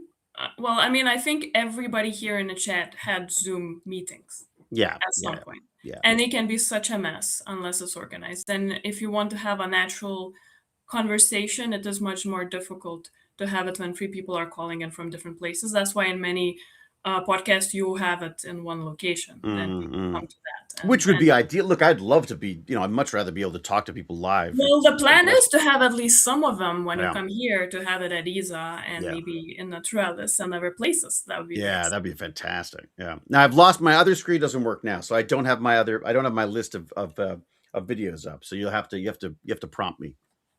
Oh, Agny kept us thoroughly entertained. Well, I'm glad I'm entertaining. Good. You guys, you're very nice. So, talking about the recap, we also had Antonio Predan, who is from Artemis. Yeah. From European Space Agency's part, and he is the lead engineer working on the European service module. So basically, all the life support that is the important stuff. Yes, let's face it. That's the guts of the operation. Yeah. Let's see how this actually is going to work out. But it is amazing that Artemis is like the first project since all the Apollo missions that we are going back and really. And the first one is going around the moon, right? It's now this fly past. The next year, I think that's when it's going to be it's going to be a flight with actual astronauts. Mm-hmm. It's going to be a Canadian and two American person. We have a very tall Canadian going. Yes, and this is going to be actual flyby since it hasn't been 50 years or something. So that's quite exciting, I think. And talking to people who actually, I met him and we're making it happen. I mean, that's the weird thing, is you're talking to people who are actually physically making this happen and are responsible for the safety of the astronauts. I mean, it's kind of extraordinary. Yeah. So yes, David is gonna go back to the Netherlands. Damn right. Yeah. Of course, I was sad that I only heard about you being here after the fact. Well, Dr. Scorpion to Open Day. He's Open Day, so sign up, guys. Come here, and you can see him. Like a lot of people had photos, and you had a whole team of stormtroopers getting your signatures. So there's like a whole team of stormtroopers, and Darth Vader stopped Rodney McKay to get his autograph. It's That pretty was wild. cool to watch. Yes, Dutch The Garrison. Dutch Garrison, they're the best. They were so Yeah. much fun, and I got a patch. They have the thing that I couldn't get over about that was they also had their own little cards. Like they each had their own Yeah. little ID cards that were like them in character, them out of character, a little bit about them. It's just amazing. It's fantastic. They're great. I had Yeah, so much fun. Yeah. it was very nice. I'm really glad. I mean, we were with them the first day where it is about accessibility day when people with Hmm. disabilities can come to see, because it's on Saturday and Sundays, like all the 10,000 people come, and they were only there, some of them, the first day, and they didn't Yeah. know if you're gonna show up. They knew that you're gonna be on Sunday, but not on Saturday. They Oh, still really? brought yes, because there was nothing in the program about you being there on Saturday. Oh, that's so You just funny. went in, but they still had photos of Rodney McKay Nerds. printed Yeah. out Neat. for you to sign. So I think that was very sweet because they were hoping that they still will see you, and they Yeah. did. So Well, they that were was funny. They said like, we've got to somehow get back to the room with. Oh, I got to come with you. So I went back to their room while they were like having their snacks and stuff. and they taking off Yeah. the masks and showing Yeah. real people I behind just the stormtroopers. And you yeah. never know who are men and women when they take off a mask and Yeah, you it's see, quite oh, funny. that's Yeah, yeah, a yeah. woman. It was really neat. Um, mm, All right, where did we get to? We've talked about Marlene. We've talked Okay, we're about talking about now Lawrence Maroney. That's your friend who was working oh with you, Lawrence. right? Yeah, I've got to get. I keep meaning to have a chat with him.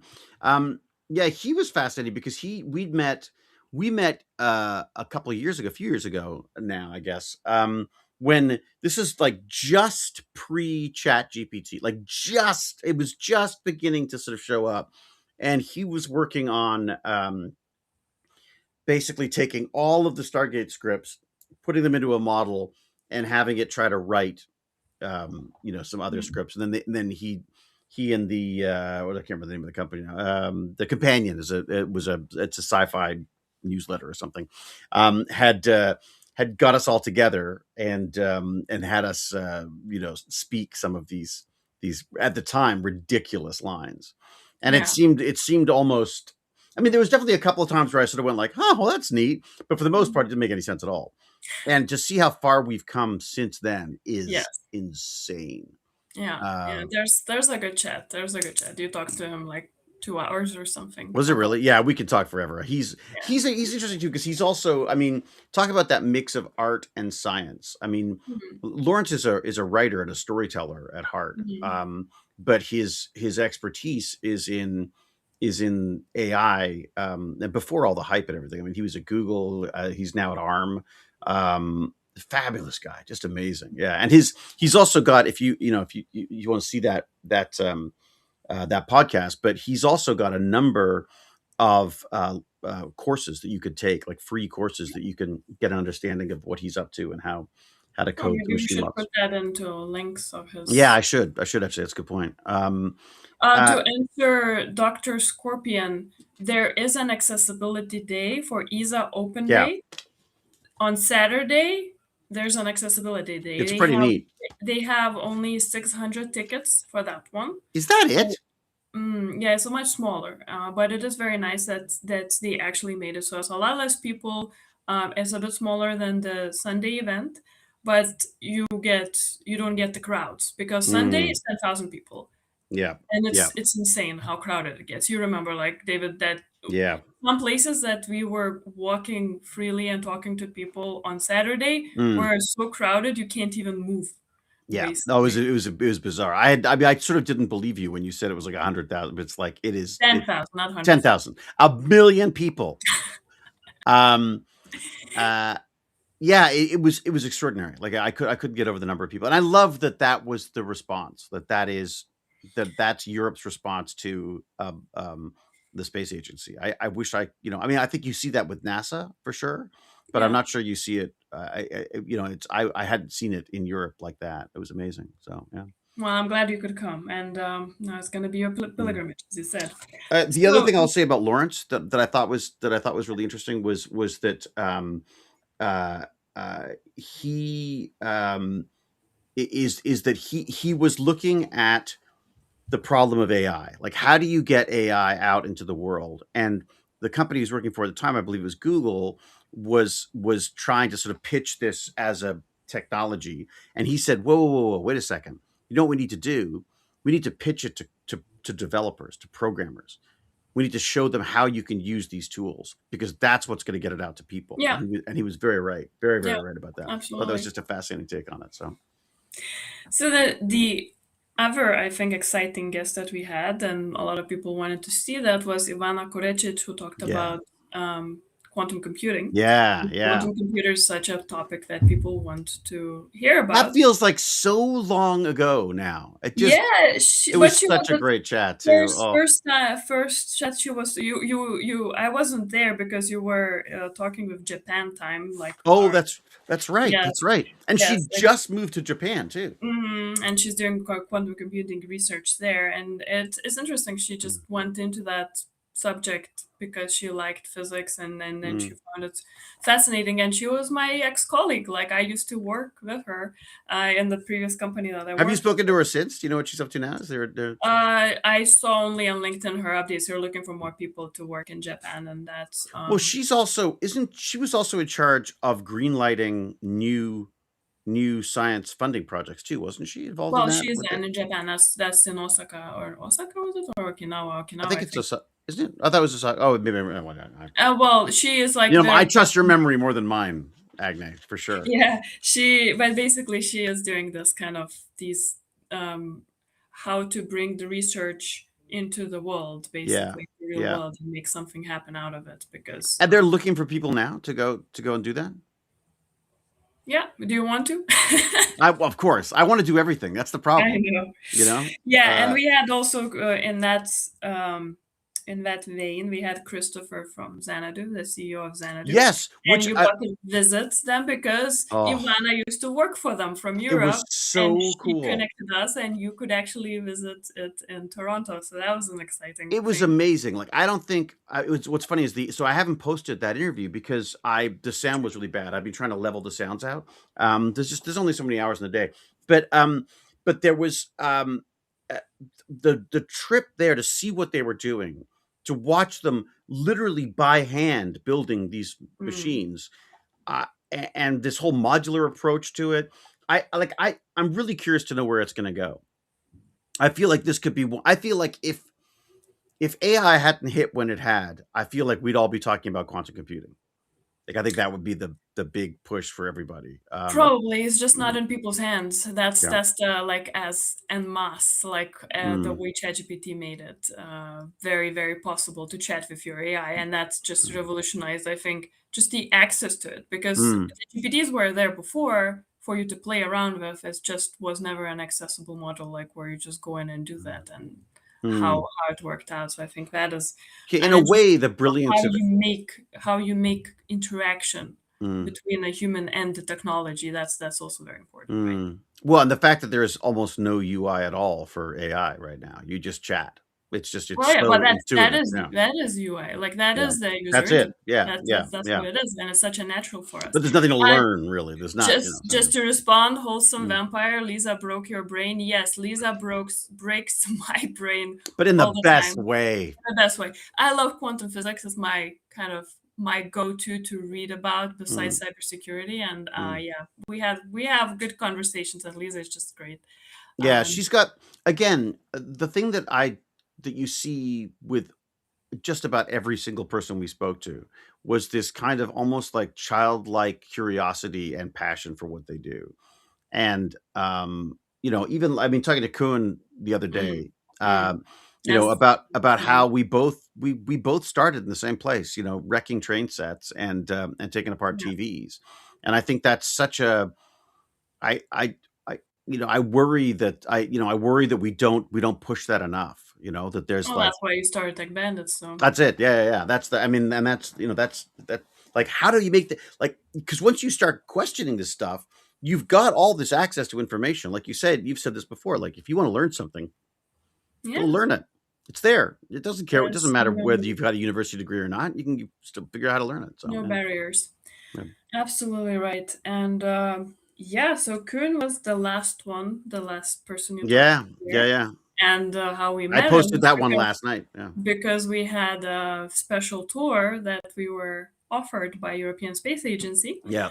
and we got to see inside the large space simulator, and we saw also the place where they had Plato, the Mm. project. We saw it from the other corner. 26 of the most beautiful looking cameras, like Mhm. just extraordinary. Like and the fact that, when that was explained to me, when we were talking about Plato, with who we talking to Plato with? It was name wise, Thomas.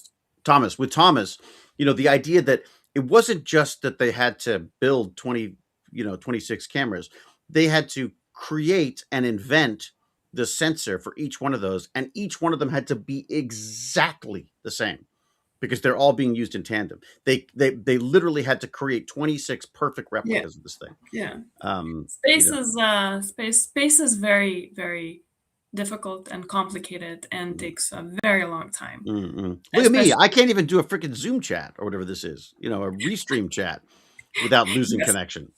It Um, seems better now. I guess it must be just I got to reboot before I go on or something. I think Neil deGrasse Tyson, who oh, said that the greatest thank thing you. about being a scientist is you never have to grow up. Yeah, yeah, it's funny. I looked at Ivan's, Ivan's. yeah, yeah, yeah, yeah. Thank you, thank you. Well, at least we're gonna do, for very least, I think, wrap ups, and then I appear, and whenever we're doing something live, I'm the moderator of the That's panel. right. Yeah, yeah, yeah. So Otherwise, I'd yeah. be in the wrong city at the wrong time too. Um, so, I all right, think who else Jane have we got? manages that. Yeah, So, yeah, it's true. That Jane's pretty good at that too. It's true. Yeah. so what else? I think that we had very interesting guest that also brings a different aspect of space is Konstantin, who was Yeah, talking about space psychology and yeah, yeah, psychology of extreme environments. And Konstantin is another colleague of mine from International Space University, yeah. and he's a consultant now on all these psychological aspects of it. And I just love what he talked about.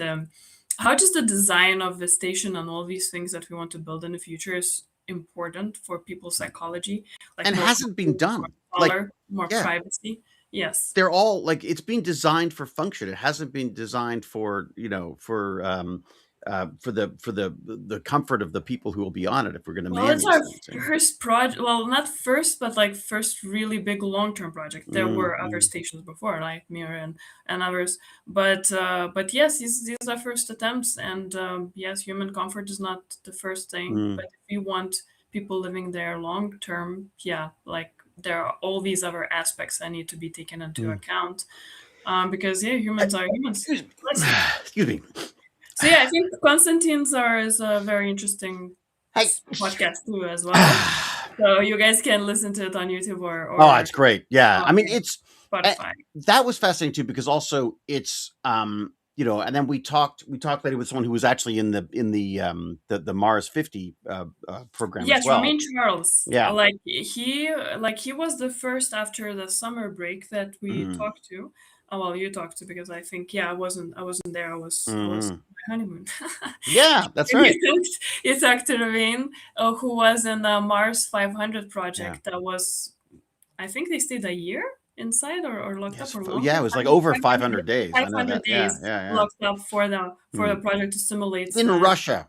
in Russia. Well, I Yeah. mean they did the project, so yes, and Mhm. how to see how especially it affects psychologically people. Mm. So yeah, that's Yeah, that also was that was such a neat sort of bookend for what because we talked about, this now new focus on the design. How do we make these things, suitable for people to do their work and to live for long periods of time.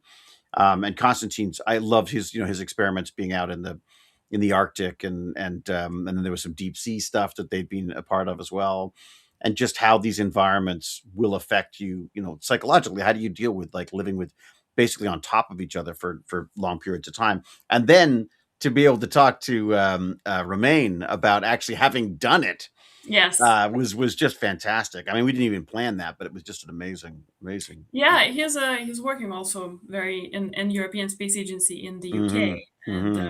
he does With some the rocket ship stuff. yeah, Yeah, like yeah. more like science promotion and all of these things. Hmm. Just And the to skunk answer, works. yes, just to answer, I will answer for you. No, David does not have an official background in sciences or engineering. No, God, no, no. Mm. I was invited to leave many a science class.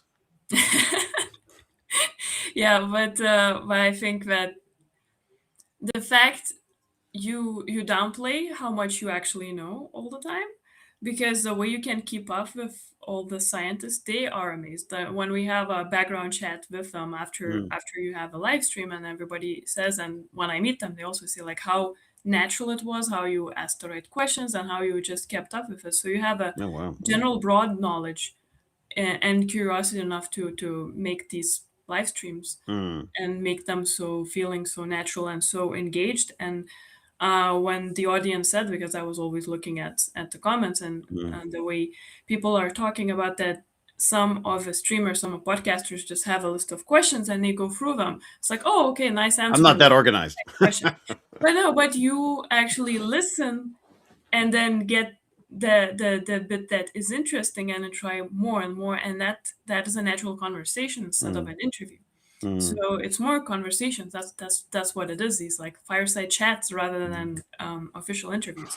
And I It's think that's such a nice way. oh, thank you. But I think what's nice about it is I mean, I've done a lot of interviews as the interviewee, like, as the the whatever, whoever they're talking to, the celebrity or whatever. And I've always found that, you can definitely tell who cares and who doesn't. Very, very clear, very, very clearly. And also who's done the homework or not. I'm not saying you have to know, you don't have to have read every book or watched every episode of Stargate or whatever.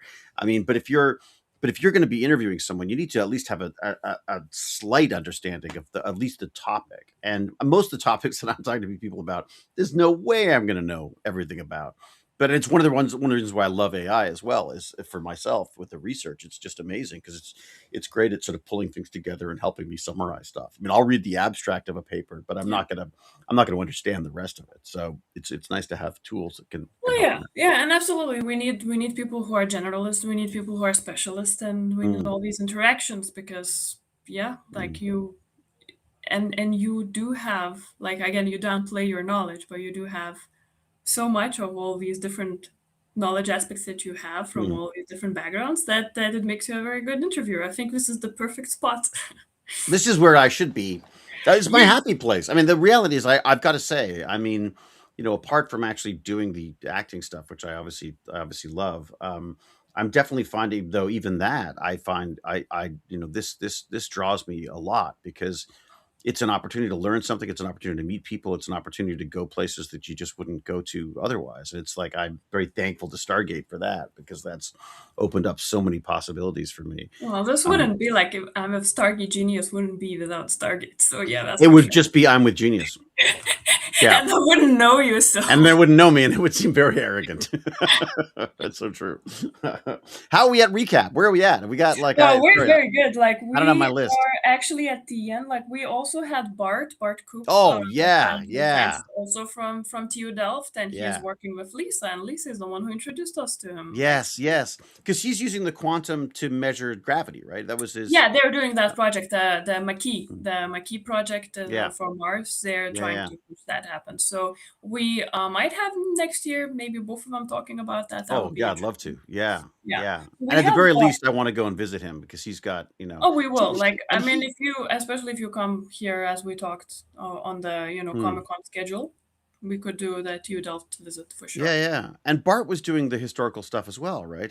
Bart was in. Yeah, was it Bart or Dominic? I think one of them or both of them are doing historical stuff, but on the moons of Jupiter, was it? Maybe no, it was Bart. Europa? I think it was Bart who was doing the submarine stuff. Maybe. Oh, could be like I am like Oh, lost. good. It's not just me. There's so many cool. No, we There's had so much cool stuff. 24 around Yeah, 1.5 2 hour chats with all these people. No, yeah, no, yeah. I don't remember all of it either. So It's we not like can they blend together because they don't, because they're all completely different in their own way. It's just trying to keep your brain around this stuff. It's amazing. I'm gonna have to. just to tell the to Kai Judo what's the chat topic. The chat topic is a recap of the podcast that we had in 2025, and after that we will go 2025 genius. yes, what we're gonna do next year, what we already have scheduled. Oh, we got some good. Wait, this will be like our official announcement, right? Yeah. Yes. Yeah. So we are already, we had Nata, and then you talked to Eric. You had Yeah. a live stream with Eric. That was Finally. very fun because you guys really Yeah, the Waldorf hit and it off. Statler. We're the Hit it off. Waldorf and Statler of science. We are Yes, like, yeah, that was a lot of fun. So yeah. that was He's just a fun fantastic. chat. And I was somewhere. Oh yeah, I was back in Lithuania. I He has remember. my favorite line. My favorite line from our live chat at the convention. Someone said, what is your pet peeve? What do you hate the most in science fiction, Yeah. in Hollywood science fiction? He turned to me and he goes, the actors. I You knew guys we'd had be a very friends. good I dynamic. No, knew it we'd was be friends hilarious. from then It on. was Yeah, yeah, hilarious. No, yeah, I love it. Eric has this understated sense of humor, and he was yeah, great. And he was also in our panel in Open Day. And yeah, yeah. It was fantastic. Yeah, I met his so son. His son is fascinating too. I had a nice chat with him. yeah, no, this Yeah, is yeah. great people. Then we had Sarah Carl, whom we met Yes. as well in Yeah. the Open Day, and she's material Oh, scientist. And he's yeah. like, and I think for me the interesting and kind of made me feel old point was that Mm. she went into material sciences because she saw Iron Man Iron the first, Man. What a and great Genesis story for a yeah, like scientist. and I was like, I was too old at that point for that to be my inspiration for a Yeah, career. don't even start on me, Agny. Don't even start. I Yeah. will not. I I'm will not. talking about putting phones in modems, Yeah, yeah, no, for sure. coding with punch cards. And Uh, no, and she was amazing, and we met her because she had a nice little. I was sort of fascinated by the little uh, sort of like escape puzzle that they had yeah, there to yeah, identify these different what had problems. happened to these Yes, materials, these what in materials. space is causing these Like, is it issues. is it like radiation exposure or Mm, impact or mm, anything? And it is that one of the sides of space is that there are so many aspects of it, and yeah, material sciences and chemistry and yeah, geology and all these things that people are from and they work in space industry. yeah. Well, and Um, also just the way she talked me through it as well, because yeah, I'm an idiot. This is all new to me. So, but it was the way she talked me through the process of deciding what was wrong with each of these pieces. Like why? So let's think about it. What would it do this?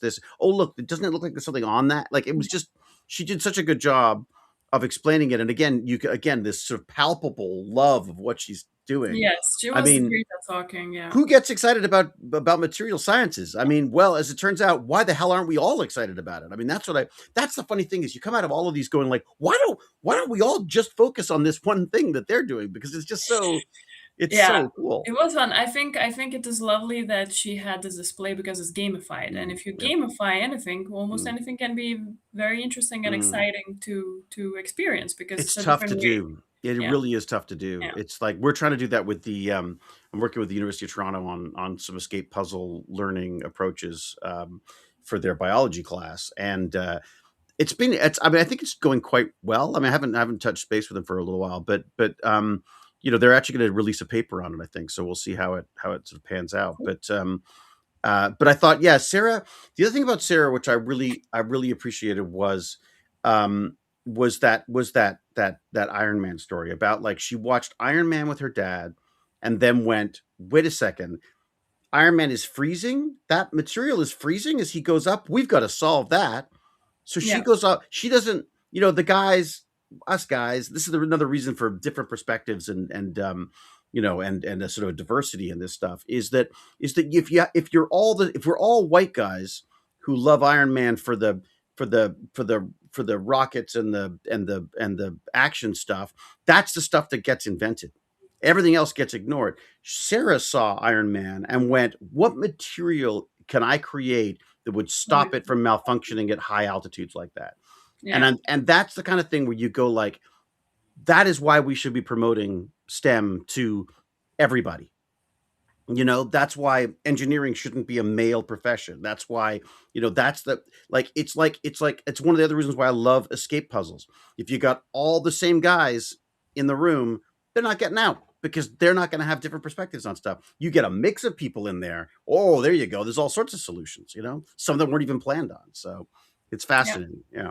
Yeah. Yeah, Amazing. I love like this. This is a chat that is very interesting about very specific parts Mm, of mm. the sciences and space sciences. So Graphene. Yes. Graphene. Yeah. yes, do check it out. Mhm. Then of course, we already talked about Thomas Yeah, and yeah, Plato and yeah. the basically exoplanet hunter. That's like That's wild because we've got a satellite that's going up in the next, well, year basically, right? Isn't it like around, or is it 2027, I is think. it 2027? Okay, so but like we have an impending launch of a satellite that we've talked to the people who are building it. We've seen it in the test lab. We've talked to people who have been planning it for 15, 20 years now. I mean, it's amazing. It's like we had a good year.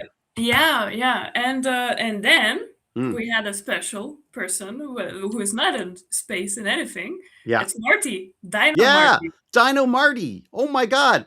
and What it a was so random how we got into Naturalis because oh, your son wanted to see dinosaurs, and I was like, oh yeah, there's I actually was dinosaur so impressed with exhibition. that. Yes. Agne said, so we're in Leiden. Agne turns to my son and says, like, so is there anything you want to see? And he says, dinosaurs. And I was like, what? Who are you? Like, what do you want? Like, all he ever talks about is like sports and well, I suppose the only thing I can understand is Pokemon cards and trading cards. But he said dinosaurs. Yeah. And so you said, oh, that's great. Let's go off to Neutralis. We go into this place again, a highlight, absolute highlight of my year was that place. It's an art exhibit that is, Mhm. in fact, a science museum. And you walk through this beautiful space that's been absolutely extraordinarily designed, meticulous in its organization. And as you walk around the main floor, you come up onto this little section, and you are looking over a lab of people working on the dinosaur bones, not Yes. pretending to, not standing around waiting for people to ask questions, actually working on the bones On themselves. actual dinosaur bones, yes, and it is actually the area where they have lectures for kids and other The people. So if Dino you have Lab. access to that area where they're working on the bones is not part of a not even you don't have to go into the museum. You don't have to pay to go to the exhibition. Nope, You can nope, just come in there and nope. see and just kind of hang around in this science. And we hung out just asking questions. Like we're Yeah, literally like, "Ooh, we what's just that? What's went that over there and there?" asked. And as wholesome vampire said that Marty was just as enthusiastic as David. That's Yeah, exactly the vibe we got. yeah, We yeah. talked to him and he was so passionate, and we looked at each other. Was like, we should get him We're like, for the this guy's podcast. got to be, Like, yeah, like this we guy need needs to his get own podcast. I mean, him. it's like, And it's great. and it's Agne's really gonna have a cool. podcast. Marty's gonna have a podcast. Everyone's gonna have their own podcast. Damn No, it. you. We Yeah. just let's focus on your podcast. We are launching. No, Marty was absolutely fantastic. And Yeah, also, I just loved what that was one of the ones where the homework was so much fun too, because I hadn't revisited dinosaurs for a long time. It's been a long time since I've really sort of knuckled down to some dinosaur info. I mean, there's been a few little things in the email of awesomeness that I've come up with, but to sit down and go through some National Geographic stuff, to look at some of the more recent discoveries, looking at the history of dinosaurs, how we used to just stick the first head we found on a dinosaur and went, "Yep, brontosaurus." You know what I mean? Like it's just how that's changed, and also how it hasn't changed. That was the yeah. other thing, was like all this technology, all this amazing stuff going on. It still comes down to tripping over a bone in the desert. Like it's Yeah. fantastic. Yeah. No, it's great for me. I also love that we diverged from this Mm. and going into paleontology because Yeah. that's something that when I was a kid, I Oh think my many God. kids had a dinosaur phase, like when you start learning dinosaur names, when you like reading, like I Oh had yeah. a completely different. Baz knew all of them. Baz and I were Yeah, going through them. Oh my God. Yeah. yeah, it was like a fun thing. Yeah, like Mm. what do you do with your free time? Learning dinosaur names, Archaeopteryx, and all these kind of I things. had That's Archaeopteryx was the best. yes, No, we liked the terror bird. That was the one that Mm. we used to joke about. Whenever I yelled terror bird, my son, yeah, I don't know why, would suddenly go. Well, I guess because we'd seen a documentary where they kill people, they uh-huh. kill animals by hitting them with their head. So I'd say terror bird, and Baz would go kadunk into whatever food he was eating. It was amazing. Um, Very cute. So but yeah, Marty was yeah. great, and it was really nice that yeah, we had such a different perspective, like now about Mm. different sciences, and that we basically Mm. recruited them just there in a real You know, life. And there was also that really, really touching moment that I loved where he talked about, what would you name a dinosaur? And it was kind of a joke question, and everyone's always assuming it's going to be like, it's a Martosaurus or whatever.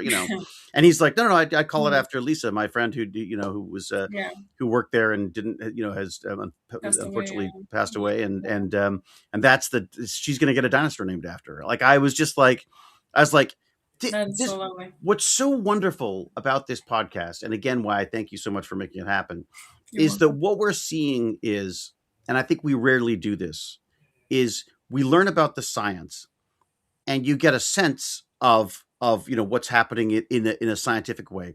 But the whole point of this is done by people. Yeah. This is done by people who have their own characters, their own foibles, their own personalities, and not to belittle the science or to get away too much from the science, but if you don't look at the whole package, I think you lose a sense of awe and curiosity and excitement about this stuff. And that's what I'm so thrilled that these things seem to be doing, Yeah. certainly for Yeah. me. And that's all I'm worried about. As long as I'm having fun. Yeah, well, I'm glad you are. I think that people are, and Marty had a blast, and all these Yeah. people had a blast. Yeah. Yeah. And to answer, where was the question?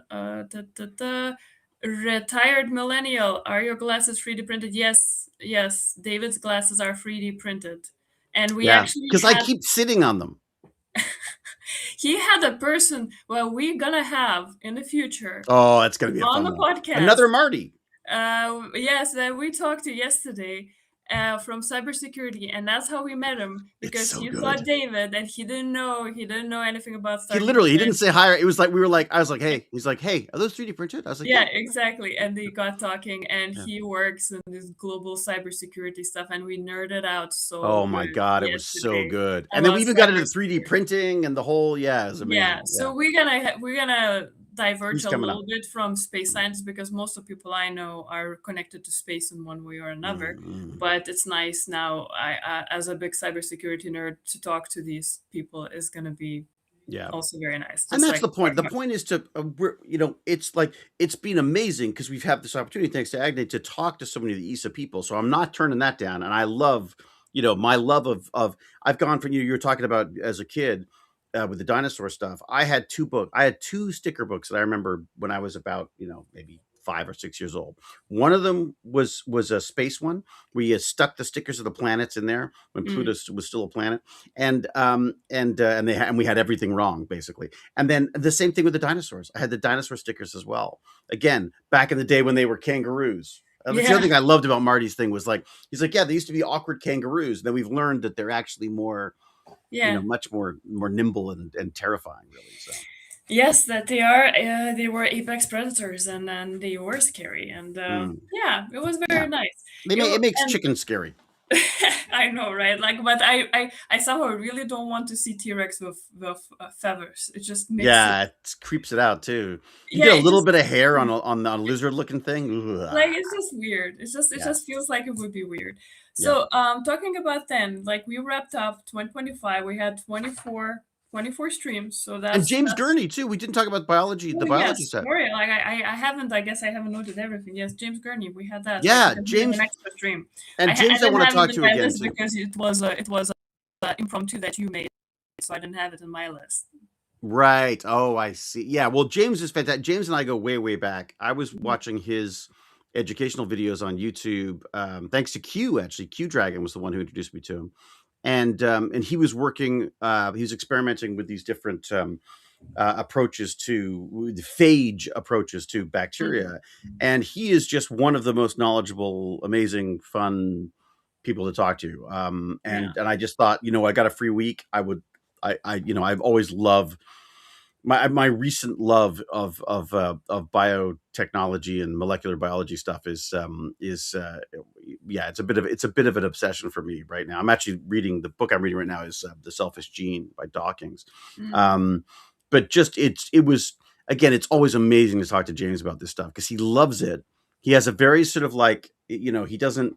There's a weirdly there's no sort of ego to it. It's just this sort of excitement about all the tools and tech and things that are available to him to make these things happen. Now he's running his own lab, which is amazing too to hear about. So yeah, that was a real joy too. I'm looking forward to actually having him back because there's a number of biotech things I'd love We to, we to should run we by should him. get John Ochoa and him together because John is Oh the yeah, the expert yeah, on viruses. yeah, That would yeah, be an interesting because phage viruses. I think they yeah, would have topics to talk about, and I would like to yeah. hear that. Just so people Biology, know, phages are basically viruses that attack. bacteria, and Yeah. thus are very useful for these these resistant bacteria that have shown up now because we're overusing our penicillins and things. Yeah. All right. So that is, I think, wraps up most of Woo! that we've done, and that is a lot. That is a lot. So we had 24, 25, basically. I maybe 25 if I Maybe didn't. 25. Yes. Well, We'll it see. was a very good year. What does it matter? And we have I already we met so many people. We had so many Oh, chats already, and we have yeah. a very exciting schedule for the next year. So please do subscribe if you are not subscribed yet. Oh, So we yeah. can Do all that post more subscribing and content. liking and commenting and And yeah. yes, on everywhere, so you Mm. can get to know who's gonna come next, and it really helps if you're watching and sharing it on social media. If you make any clips, you can send it to us. We can Oh, share yeah. We it. were talking about that. Right, yesterday we talked about that maybe if people make clips from that are Yeah. little from snippets, we can use them. So Yeah, please, if there's any highlights or things that you like, clip them yeah, because then I can throw them out onto social media as well. There's just not enough hours in the day to get through yeah, editing stuff. So yeah. I just want to, It's if a there's lot of something that work. jump out to you that you like or whatever, by all means, clip it and Yeah, let us know. if you can then help us spread the word and to whoever is interested in these kind of topics, we if you tag me or David on your promotional Instagram and everywhere, we will put it on our stories and reshare. Okay. I'll So get I'll get the twins to tell me how to do that. So yeah, well, you should see in your mentions, and yes, yeah. and for me, like you can find I me. think it works in Twitch. Yeah. I mean, I think I can actually download the clips from Twitch too. Yeah, I guess so. I don't even know. Like, I'm not good at. I don't know. I started Twitch just because of your streams. Like, that's the Oh, only thing. really? How to tag me? I am on Instagram as Daramea, Darameja. Yes, Daramea, Darameja. Daramea. Because in Lithuanian J is Y. It sounds like it's Y, like a Y. So it's Daramea. Classy. Sounds classy to me. So Darameja. That's Daramea. That's me on Instagram. You will see that in my bio I'm it gonna be able to says see if I that can find a link. I am producer of I'm the Stargate Genius. So you can follow me, and if you tag me on Is Instagram, LinkedIn the best way or Instagram? Instagram. Instagram, LinkedIn Yep. is also fine, but I think that LinkedIn probably less people want to share this kind of stuff on LinkedIn. For Mm-hmm. me, you can also tag me on LinkedIn too. I think I've got you in here. There we go. So if I do this, I can copy that. And can I post it? Oh, I can't post in this stupid thing. Here we go. I can paste it in. I think it'll Oh work yeah, for some somebody people. wrote it correctly. There you go. I got the link in. Oh, So are right. we allowed to talk about what's happening next? Yes, yes. I just want to see what is the link that you shared. Oh yeah, That's that's me. Instagram. That is me. You're terrified that I Um, got to send the wrong link, aren't you? That's like, you guys put the links to socials into stream description. Yes, we yes. should put Yeah. on YouTube and stream In fact, I description. put a link when I post them on Spotify. I have a little thank you to you, and I link to I think it's to your LinkedIn because I thought that might be businessy type stuff. Well, businessy, yes, but I think that oh wow, people just started following me. Thank you guys. There you go. That's a lot of follows. I did not expect it to explode. Very appreciated. Yes, thank you guys. Thank you very much. Yeah, wow. I feel very popular right now. There you go. See, that's it. So yes. Podcasting. Uh, Is out of curiosity, is this something you'd like to do with other podcasts? I mean, is podcast producing something that you enjoy doing as a thing? who, me? Yeah, or is it specifically to this? I've Do you never think? done podcast producing. Like I'm not. No, I know, but as I'm saying, like, is it something that interests you going forward at all? I am interested in working with you on But that's this. okay, right? Like yeah, not just in general. Like because why I think it worked out Mm, because when I saw your streams, you seemed very genuine, mm, and when we talked, your enthusiasm and everything was real. And I thought that when I watched you talking, I felt like we have a lot of topics that are common that we could talk about: the mm, sciences and cybersecurity, nerding out about some similar stuff. And I think, mm, mm, yeah, so it started not as a job or anything. It still is not. It's more like mm. what we It's do as really not a job.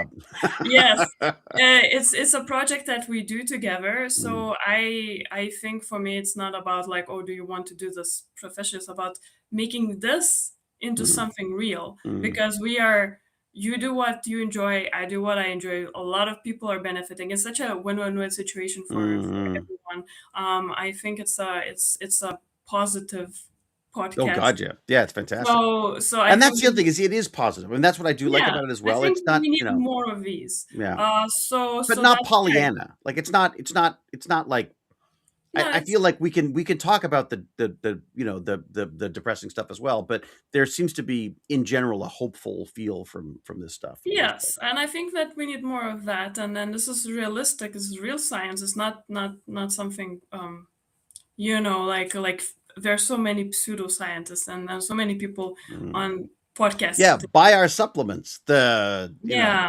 So I'm with I think Stargate this is Genius good. So Oil. this is not a question. It's not even a question. It's like, do I want to do the producing of other That's podcasts? specific to this than it It's is. like Yeah. I want to make this project big. I want us to reach a lot more people, both in terms of guests and people that we reach that are listening to this. So that Mm-hmm. is the goal. But otherwise, I think I'm much more of a rather than producer. I am a writer, a storyteller. So I want to do that as Mm-hmm. well. So if we That's can great. combine and do both of these things, that would be amazing. Yeah, even better. Right. Yeah, exactly. Okay, I think there were questions or something.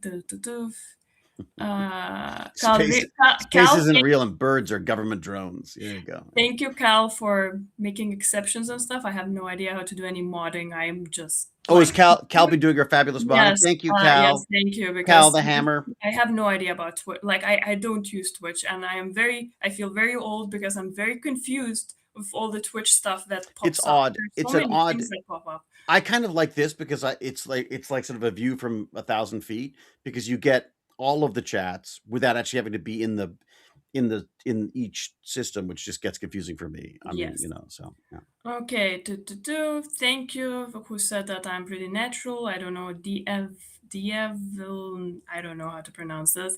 Uh, have we played Dune Awakening? I have not played any games, and if it's a game you can't quite quit, I get addicted to a computer game very, very quickly. Mhm. It's my vice, so I don't play games because otherwise I wouldn't do anything else. Mm. My favorite game ever was Mass Effect. Mass Oh Effect yeah, 1 yeah, yeah. and Mass Effect 2 and Mass Effect when they ruined it in the free, I could never forgive them. So Electronic Arts, I still have grudge against Right. that. But Mass Effect 1 and 2, the best stuff. Mm. But that shows just how old I am. Mm. Mass Effect. Yeah, yeah, Yes. yeah. Really old. Um, so Where my video games were Douglas Adams' Hitchhiker's Guide to the Galaxy. It was a text-based adventure on the Commodore 64. Oh, that sounds Yeah, fun. yeah. Actually, that sounds very fun. I would like to do Oh that. God, it was great. I almost want to go back to them because Hitchhiker's they were Guide to the Galaxy. I just yeah. love it. There's a wonderful you had to figure out how to get out of bed in the morning and stuff. It was pretty interesting. All right, so Future. the future. And Okay, we got a we have great very start. exciting stuff. Yes. Yeah. You want to say, or I should say? Go ahead. Yeah, say it. Okay, Yeah. 2026, the first podcast live stream that David is going to do on January 7th is gonna be with Isaac Arthur himself. So Yep. he is like a guest that people love. But get And- this, yeah. No, go ahead. So that is the thing that they're gonna be talking about the science that they would like to see in New Stargate. So The new Isaac, Stargate, yeah. yes, we're gonna be talking about New Stargate series and what kind of science concept because Stargate always played the science concepts, and Yeah. Isaac has talked about so many of them. And basically, he started his video channel on YouTube because he wanted to give more ideas for science fiction authors Mhm. and screenwriters of what real sciences can be used and more exciting stuff that they actually know about. So I think it's going to be a really good one because Who better? Like Yes, who better yes. than Isaac Arthur to talk about, because first off, Isaac's got all the science background and is so good at this stuff Yeah, anyways. he's a physicist. But we've also got 20 years since the show's basically since I've been on the show anyways. Think about all the things that have developed since then. And think about how far forward we are with so many things, including just the technology to make the show. So the idea is we thought, okay, who do we want to talk to about about the science that we could be exploring on the new show. Yes, And Isaac Arthur was just, of and course. luckily Isaac Arthur's up for it. He's always, again, such a wonderful, what a great way to start the year. Like that's Yes, really the yes, best. Let's start the year with the future, you know? yes, And I love definitely. the Stargate connection too. I think it'd just be really fun as well, Yes, you know? yeah, So because who knows? Maybe they will see it. maybe Maybe someone will we'll get listen. some Yeah. ideas about what they can be explored. Yeah. Yeah. Because I think that Isaac could open up, because the things that I saw on his channel there were to completely change my perception Yeah. of Oh possibilities yeah. for Yeah. sci-fi. There's so many neat That's the things. first one. Yeah. The second one we haven't fully scheduled yet, but it might be with Gabriela Lingueza, who's Yeah. working at ESA on ExoMars Yeah. mission. So for Mars lander, and the interesting part that her background is a geologist. So Yeah. she's a geologist, and she was talking about how to find a good landing site, because that's why many of the the landers, they fail eventually, Yeah. because they land somewhere and they They just land uneven and fall over in some cases. Yeah. Yeah. Um, yeah, it's amazing. I mean, that's so yeah, talking about there's a couple of things that are happening with that. We've got the idea of, like, when you think of geology, you don't think of like space geology. yeah, You think about like looking at rocks on Earth. We're now looking at rocks in space, and of course we're looking in not just rocks, but about trying to, how important this seemingly random topic is when it comes to space travel, because again, how do you figure out where the best places to put these things are? yeah. That's the kind of genius you need to be talking to. Yeah, and that's the thing. That's what I love, that we're spreading information about how you can get into space, because people think, oh, like if I'm not a super scientist like Rodney Or an McKay, astronaut. being astrophysicist or an astronaut, I Mm. cannot be there. But yes, you can be a geologist. Mm. We met also a chemist who will probably also come to us, Yeah, like yeah, quarantine, because he showed us the labs, all the material labs that are there yeah, secretly, and not yeah, not so yeah, yeah. secretly, but they are under security or ideas. So that is interesting. So there are so many backgrounds that you can be from Mm. and get there, but like law and then psychology and other things as well. But Mm. from the science and technology as well is Mm. way more than people would assume. It was Uh, a big thing I learned, was just how many different angles you can come into the space program, of all things. Like, it's just a lot of connections that you just wouldn't normally, again, until you get into it, you wouldn't make those connections. We can make those connections now, and people can go, oh, wait a second, I used to do that. I should, maybe I should look into that, or my kid should be doing that, or my kid does that, so that's so we a, will have Gabriela maybe second week. We mhm. still have to need your schedule for that. Right. Yes. And then the third week probably is going to be Justin Walsh, who is a space Yes. archaeologist. This was fascinating. This We was had so yeah, the pre-chat was absolutely fascinating. There's some really neat stuff going on there. Like, how do you take the approach of archaeology and then apply it to space? It's Yeah, just, and yeah, specifically for the ISS, International yeah, Space Station. So yeah, his archaeological object is the mm, ISS, and yeah, which you he wouldn't gives think of. Yeah, such interesting perspectives of how they use space. They just use archaeological methods yeah, for ISS not even being there, which is such hmm, an and he's such a great speaker, because he's a professor, yeah. and he basically gave us a 40-minute Oh my God, it's small amazing. lecture It was about it, amazing. and it Yeah, was mind blowing. So yeah. yes, Yeah, it uh, was amazing, uh, but it was a conversation. Like, he was very yeah, conversational about it. Like, it yes. wasn't just, I didn't feel like I was just No, sitting back. no, It it was like, wasn't, it but was I loved wonderful. it. Yeah, I felt like he should have a great courses course, because he's so great yeah, at presenting. absolutely. And Yeah. I love when people give me like these Mm, paradigm shifting ideas, and mm, this was it, because I do love ancient world science, like ancient world mm, archaeology and all of this, because again, Babylon now, like I'm listening to that, so I just love the idea of applying the same yeah. methodology to something that is modern, and just seeing that from both anthropological perspective, but also different versions of different It's perspectives amazing. that he has. Yeah, It's yeah, that perspective shift. You suddenly go like, okay, well, like, let's look at the space station, how it's really being used, not how yeah, it was designed to be used. Like, and how look at the people little actually. customizations, look at the little mods, look at the stuff that, discovering that they've created a whole wall to do one thing, but it's not being used for that. Yeah, for Like, maintenance, yeah, but that then yeah. maybe we should not reveal too much because then they No, but use it. just there's some interesting stuff there. Yeah, Yeah, it's it great. is. Yeah. I think also space archaeology is something that Mm. is going to be appealing for Stargate fans because Yeah, that is that something. connection, of Yeah, course. I absolutely. mean, And that was the brilliance of that. I mean, when that just to film respond to first the came out, comment from yeah. "It's a full-time job." How do I know so much when I look 22? Oh, thank you so much.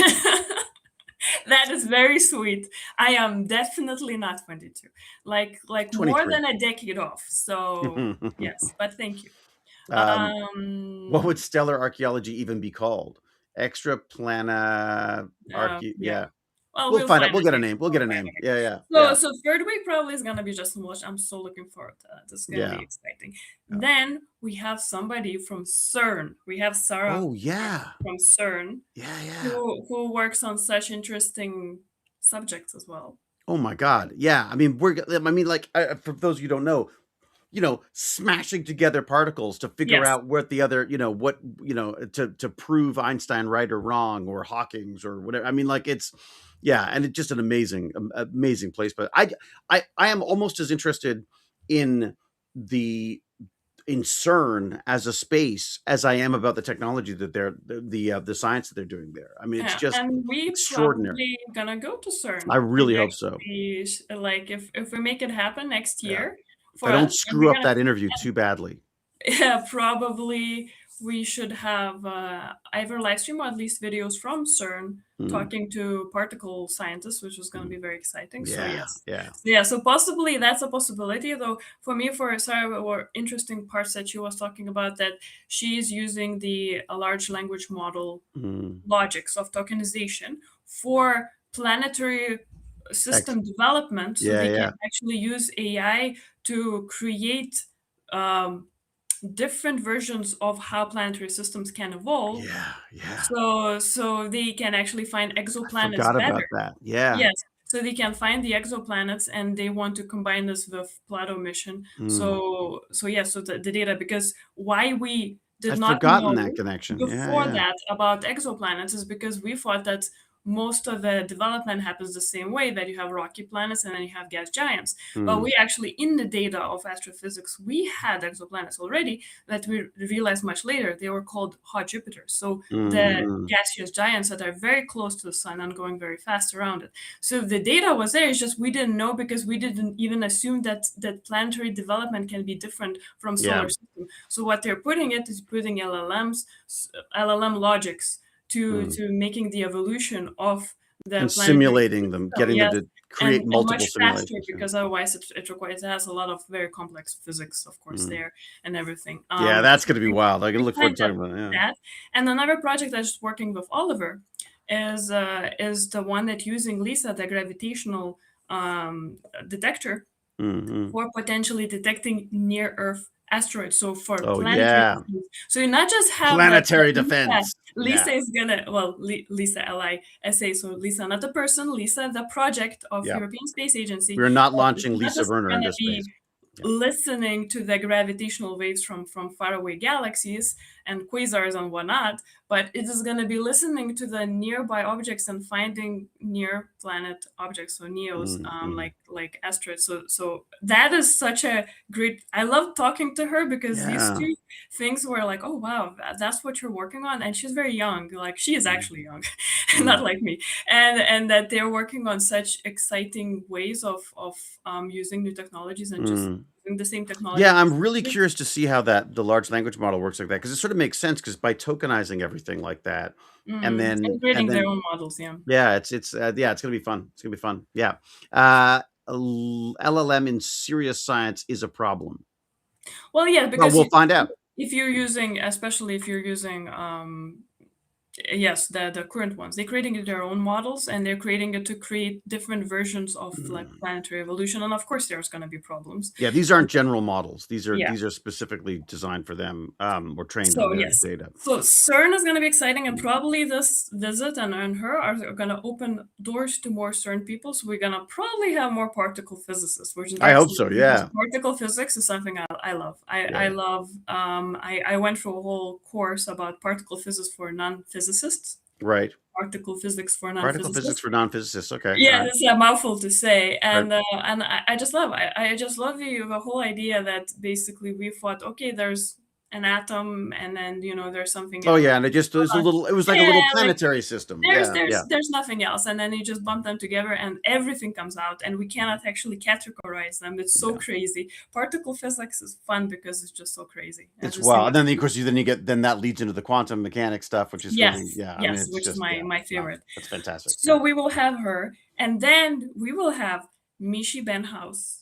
Yes. Michaela Yes. Benhouse, and it is very, very exciting. Michaela Benhouse is actually she's very young and also working at ESA, but she is going to be the first wheelchair user to go to space. Mm. She is flying off tomorrow. Is it On tomorrow?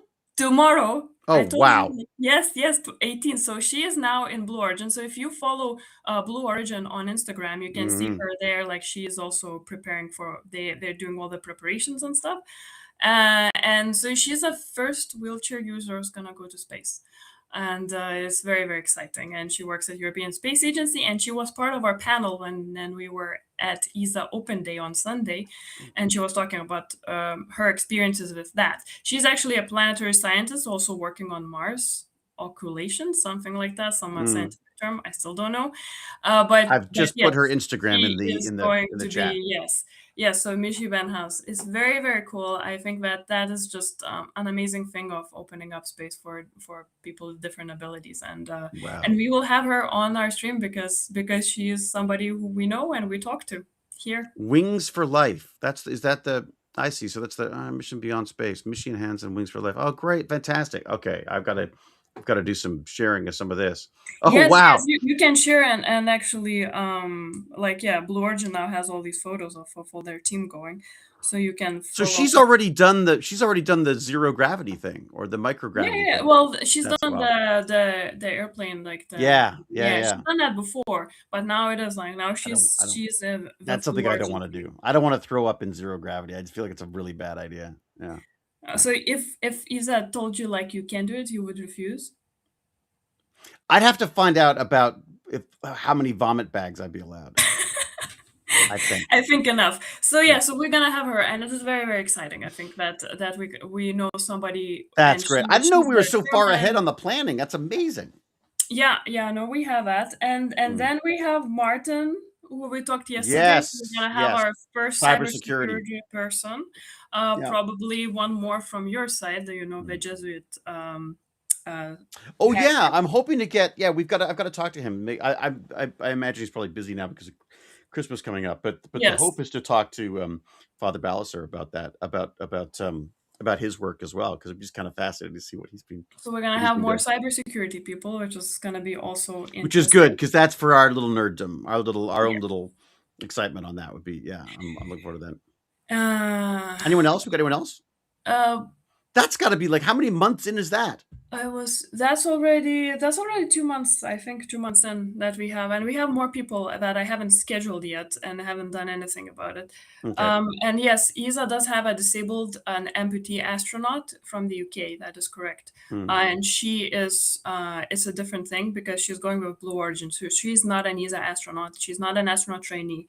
Hmm. She's like a a scientist, a person Space, who just happened to be space there, engineer, like isn't she? A space her. engineer, isn't that Yes, her? yes, space Yeah, engineer with certain Mars yeah. background.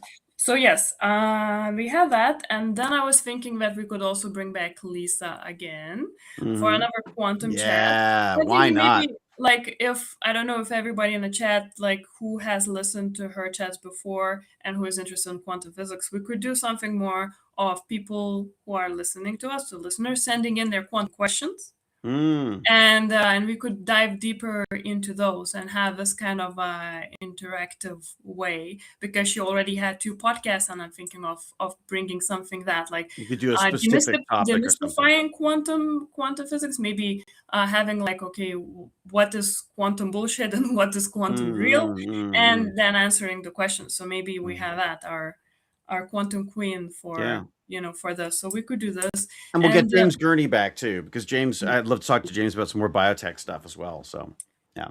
yes, we also will have Peter who won the Bambush, like I don't know how to pronounce them, but talking about Earth observation and meteorology. Yeah. We had a little chat with him as well. We will also have Zofia Salvari. You talked to her. I wasn't in that initial chat about the space accessibility. She's an Oliver's Oh team. yeah. Yes. Yeah. So Yeah. we're gonna talk that because she's working on because how it was interesting that they for introducing the LISA project and gravitational waves in the first day of ESA Open Day, Hmm. they had 3D printed tactile experience of that. So people who have impaired vision, Mm-hmm. they could experience what is gravitational wave, what is like a how does it feel when two black holes collapse on this 3D printed thing. And you printed something for Oliver as Mm-hmm. well to bring there. And I think that's such an Yeah. interesting Apparently, it was just way faster to get it done. It's of yeah. bringing There's a collection of models and stuff that have been made available, and the idea is sort of sensory astronomy, and the idea there's also like the audio stuff as well, and the idea is like for people who aren't who don't who aren't are not aren't sighted or not not fully sighted, that they might be able to add some insight into stuff that we wouldn't get from just looking at it, right? I mean, actually feeling something out and having to sort of put it together in your head. Again, another completely different perspective on this stuff, and maybe there's discoveries that can be made. absolutely. There's actually it's amazing how often I've heard about astronomers who don't have sight. It's Yeah. interesting. Yeah. So we're gonna have that as well. So there's at least 2 3 months already that we have planned, not Yeah. to No mention the kidding. other people that are there in our list. And you're gonna come for ESA Open Day. Then we're probably gonna go to Yes. CERN, and there's maybe Comic Cons in the list. So Yeah. I mean, I really like your idea of making a little tour out of it. That'd be amazing. yeah, Just so yeah. so if we do that, then David will be in the UK. Back in Yeah. Basingstoke, Yeah. maybe Wales, and But into go, you know what? They should go to and techbandits.org. They should sign up for the email of awesomeness, because that's where I will let you yes, know, we will let you you'll get know, on a weekly and randomly you weekly can basis. meet him in reality, and I'll be there too. So Exactly. And you can finally meet Agny. There you go. Perfect. yes, because of course people are here to meet me. No, they're here to meet Right. you, Right. so you will probably be around in the European Comic Cons. We'll have to So talk Cal into joining us too, because Cal keeps making excuses whenever I show up. She's very good at getting out of actually, because I've never actually met Cal in person. oh well, we Yeah. met this year first time. So Um, I would. Yeah, it's true. Yeah, that is true. Yeah, it's mhm. weird though. It didn't really feel like it was a meeting. Like I feel like we already knew each other. It's so weird. Like it's. Well, we talked enough for I it to know. I feel feel like it's. natural. Yeah, Yes. it's pretty funny. Yeah, All yeah. right. So there's like a lot of things to look forward to, a lot Wow. of things that we've done. I'm So like, yeah, I can't wait. I think 2026 is already is too far away already. well, let's enjoy the holiday in Yeah, between, whatever. and Bah, humbugs. Yeah, yeah. and When do you travel? You've got a you're taking off tomorrow, for you go tomorrow. Oh tomorrow, wow, fantastic. tomorrow already. I've Yeah, got Misha's going to space, and I'm going to Spain. wow, and I'm going to Brock University to pick up my son. Okay, So there, I think I know who wins on that one, and it ain't me. yes. Um, So yes, you guys, if again, you can help us share the information mm, about the podcast. yeah. Well, we probably will have another announcement as well. I guess we don't do it yet, Oh yeah, yeah. do Probably we? not. No. Well, I don't know. Would Okay. you want to? I mean, what's the? Not now. No, we will do something special. I think there's another exciting thing that is coming, and I'm sure you're gonna like it. It's Yeah, gonna be very fun. Um, you're gonna see more David. yeah. Oh my I God, don't yeah. I don't know when I'm gonna have time to do anything else. know. Well, you will, but that's good. You like It's doing fine this. with me. Yeah, yeah. It's Yes, fine. It's yes. fine. Yeah, yeah, yeah. So we have a lot Um, of exciting stuff coming up, and yeah, we're very grateful for all of you showing up and yeah. listening and Oh my God. sharing Yeah, all of seriously. And this. thank you Just for all the really, comments and the questions and the support throughout the year. It's been amazing. I mean, it's sort of nice to sort of, we've got like a little community of people who watch these things now, and it's really fun to interact with them. And as I say, if you want to sign up for the email of awesomeness, do so, because you can also send me questions, and we can get to them on some of these chats as well. And also, Agni, thank you so much. Like seriously, yeah, making this happen once again, dragging me out of bed, to get online and talk science. I love it. I love it. Oh, Cal sent a little purple heart, but it's like a little Grinch heart though. Like it's this is before it grows really big. Yeah. There you go. Well, we should wrap up. I've got to go walk a dog. Yes, And, it's been over 2 hours. It's been a very long. Yes. Oh my God. Well, you were glitching part of the time. So, it's true. Yeah. I was in the Matrix. This is fantastic. Thank you, everyone. I guess I will say until we geek again, be brave, be kind, be brilliant. Cheerio and huzzah. Bye, guys. Thanks again, Agny. Have a fantastic holidays. Happy holidays to everybody. I'm sure I'll see you on Burn and Learns and stuff and Damn Dirty Abe's. But I'll that really, really appreciate it. This has been a wonderful, wonderful I'm with Stargate Genius year, I've got to say. And an even better one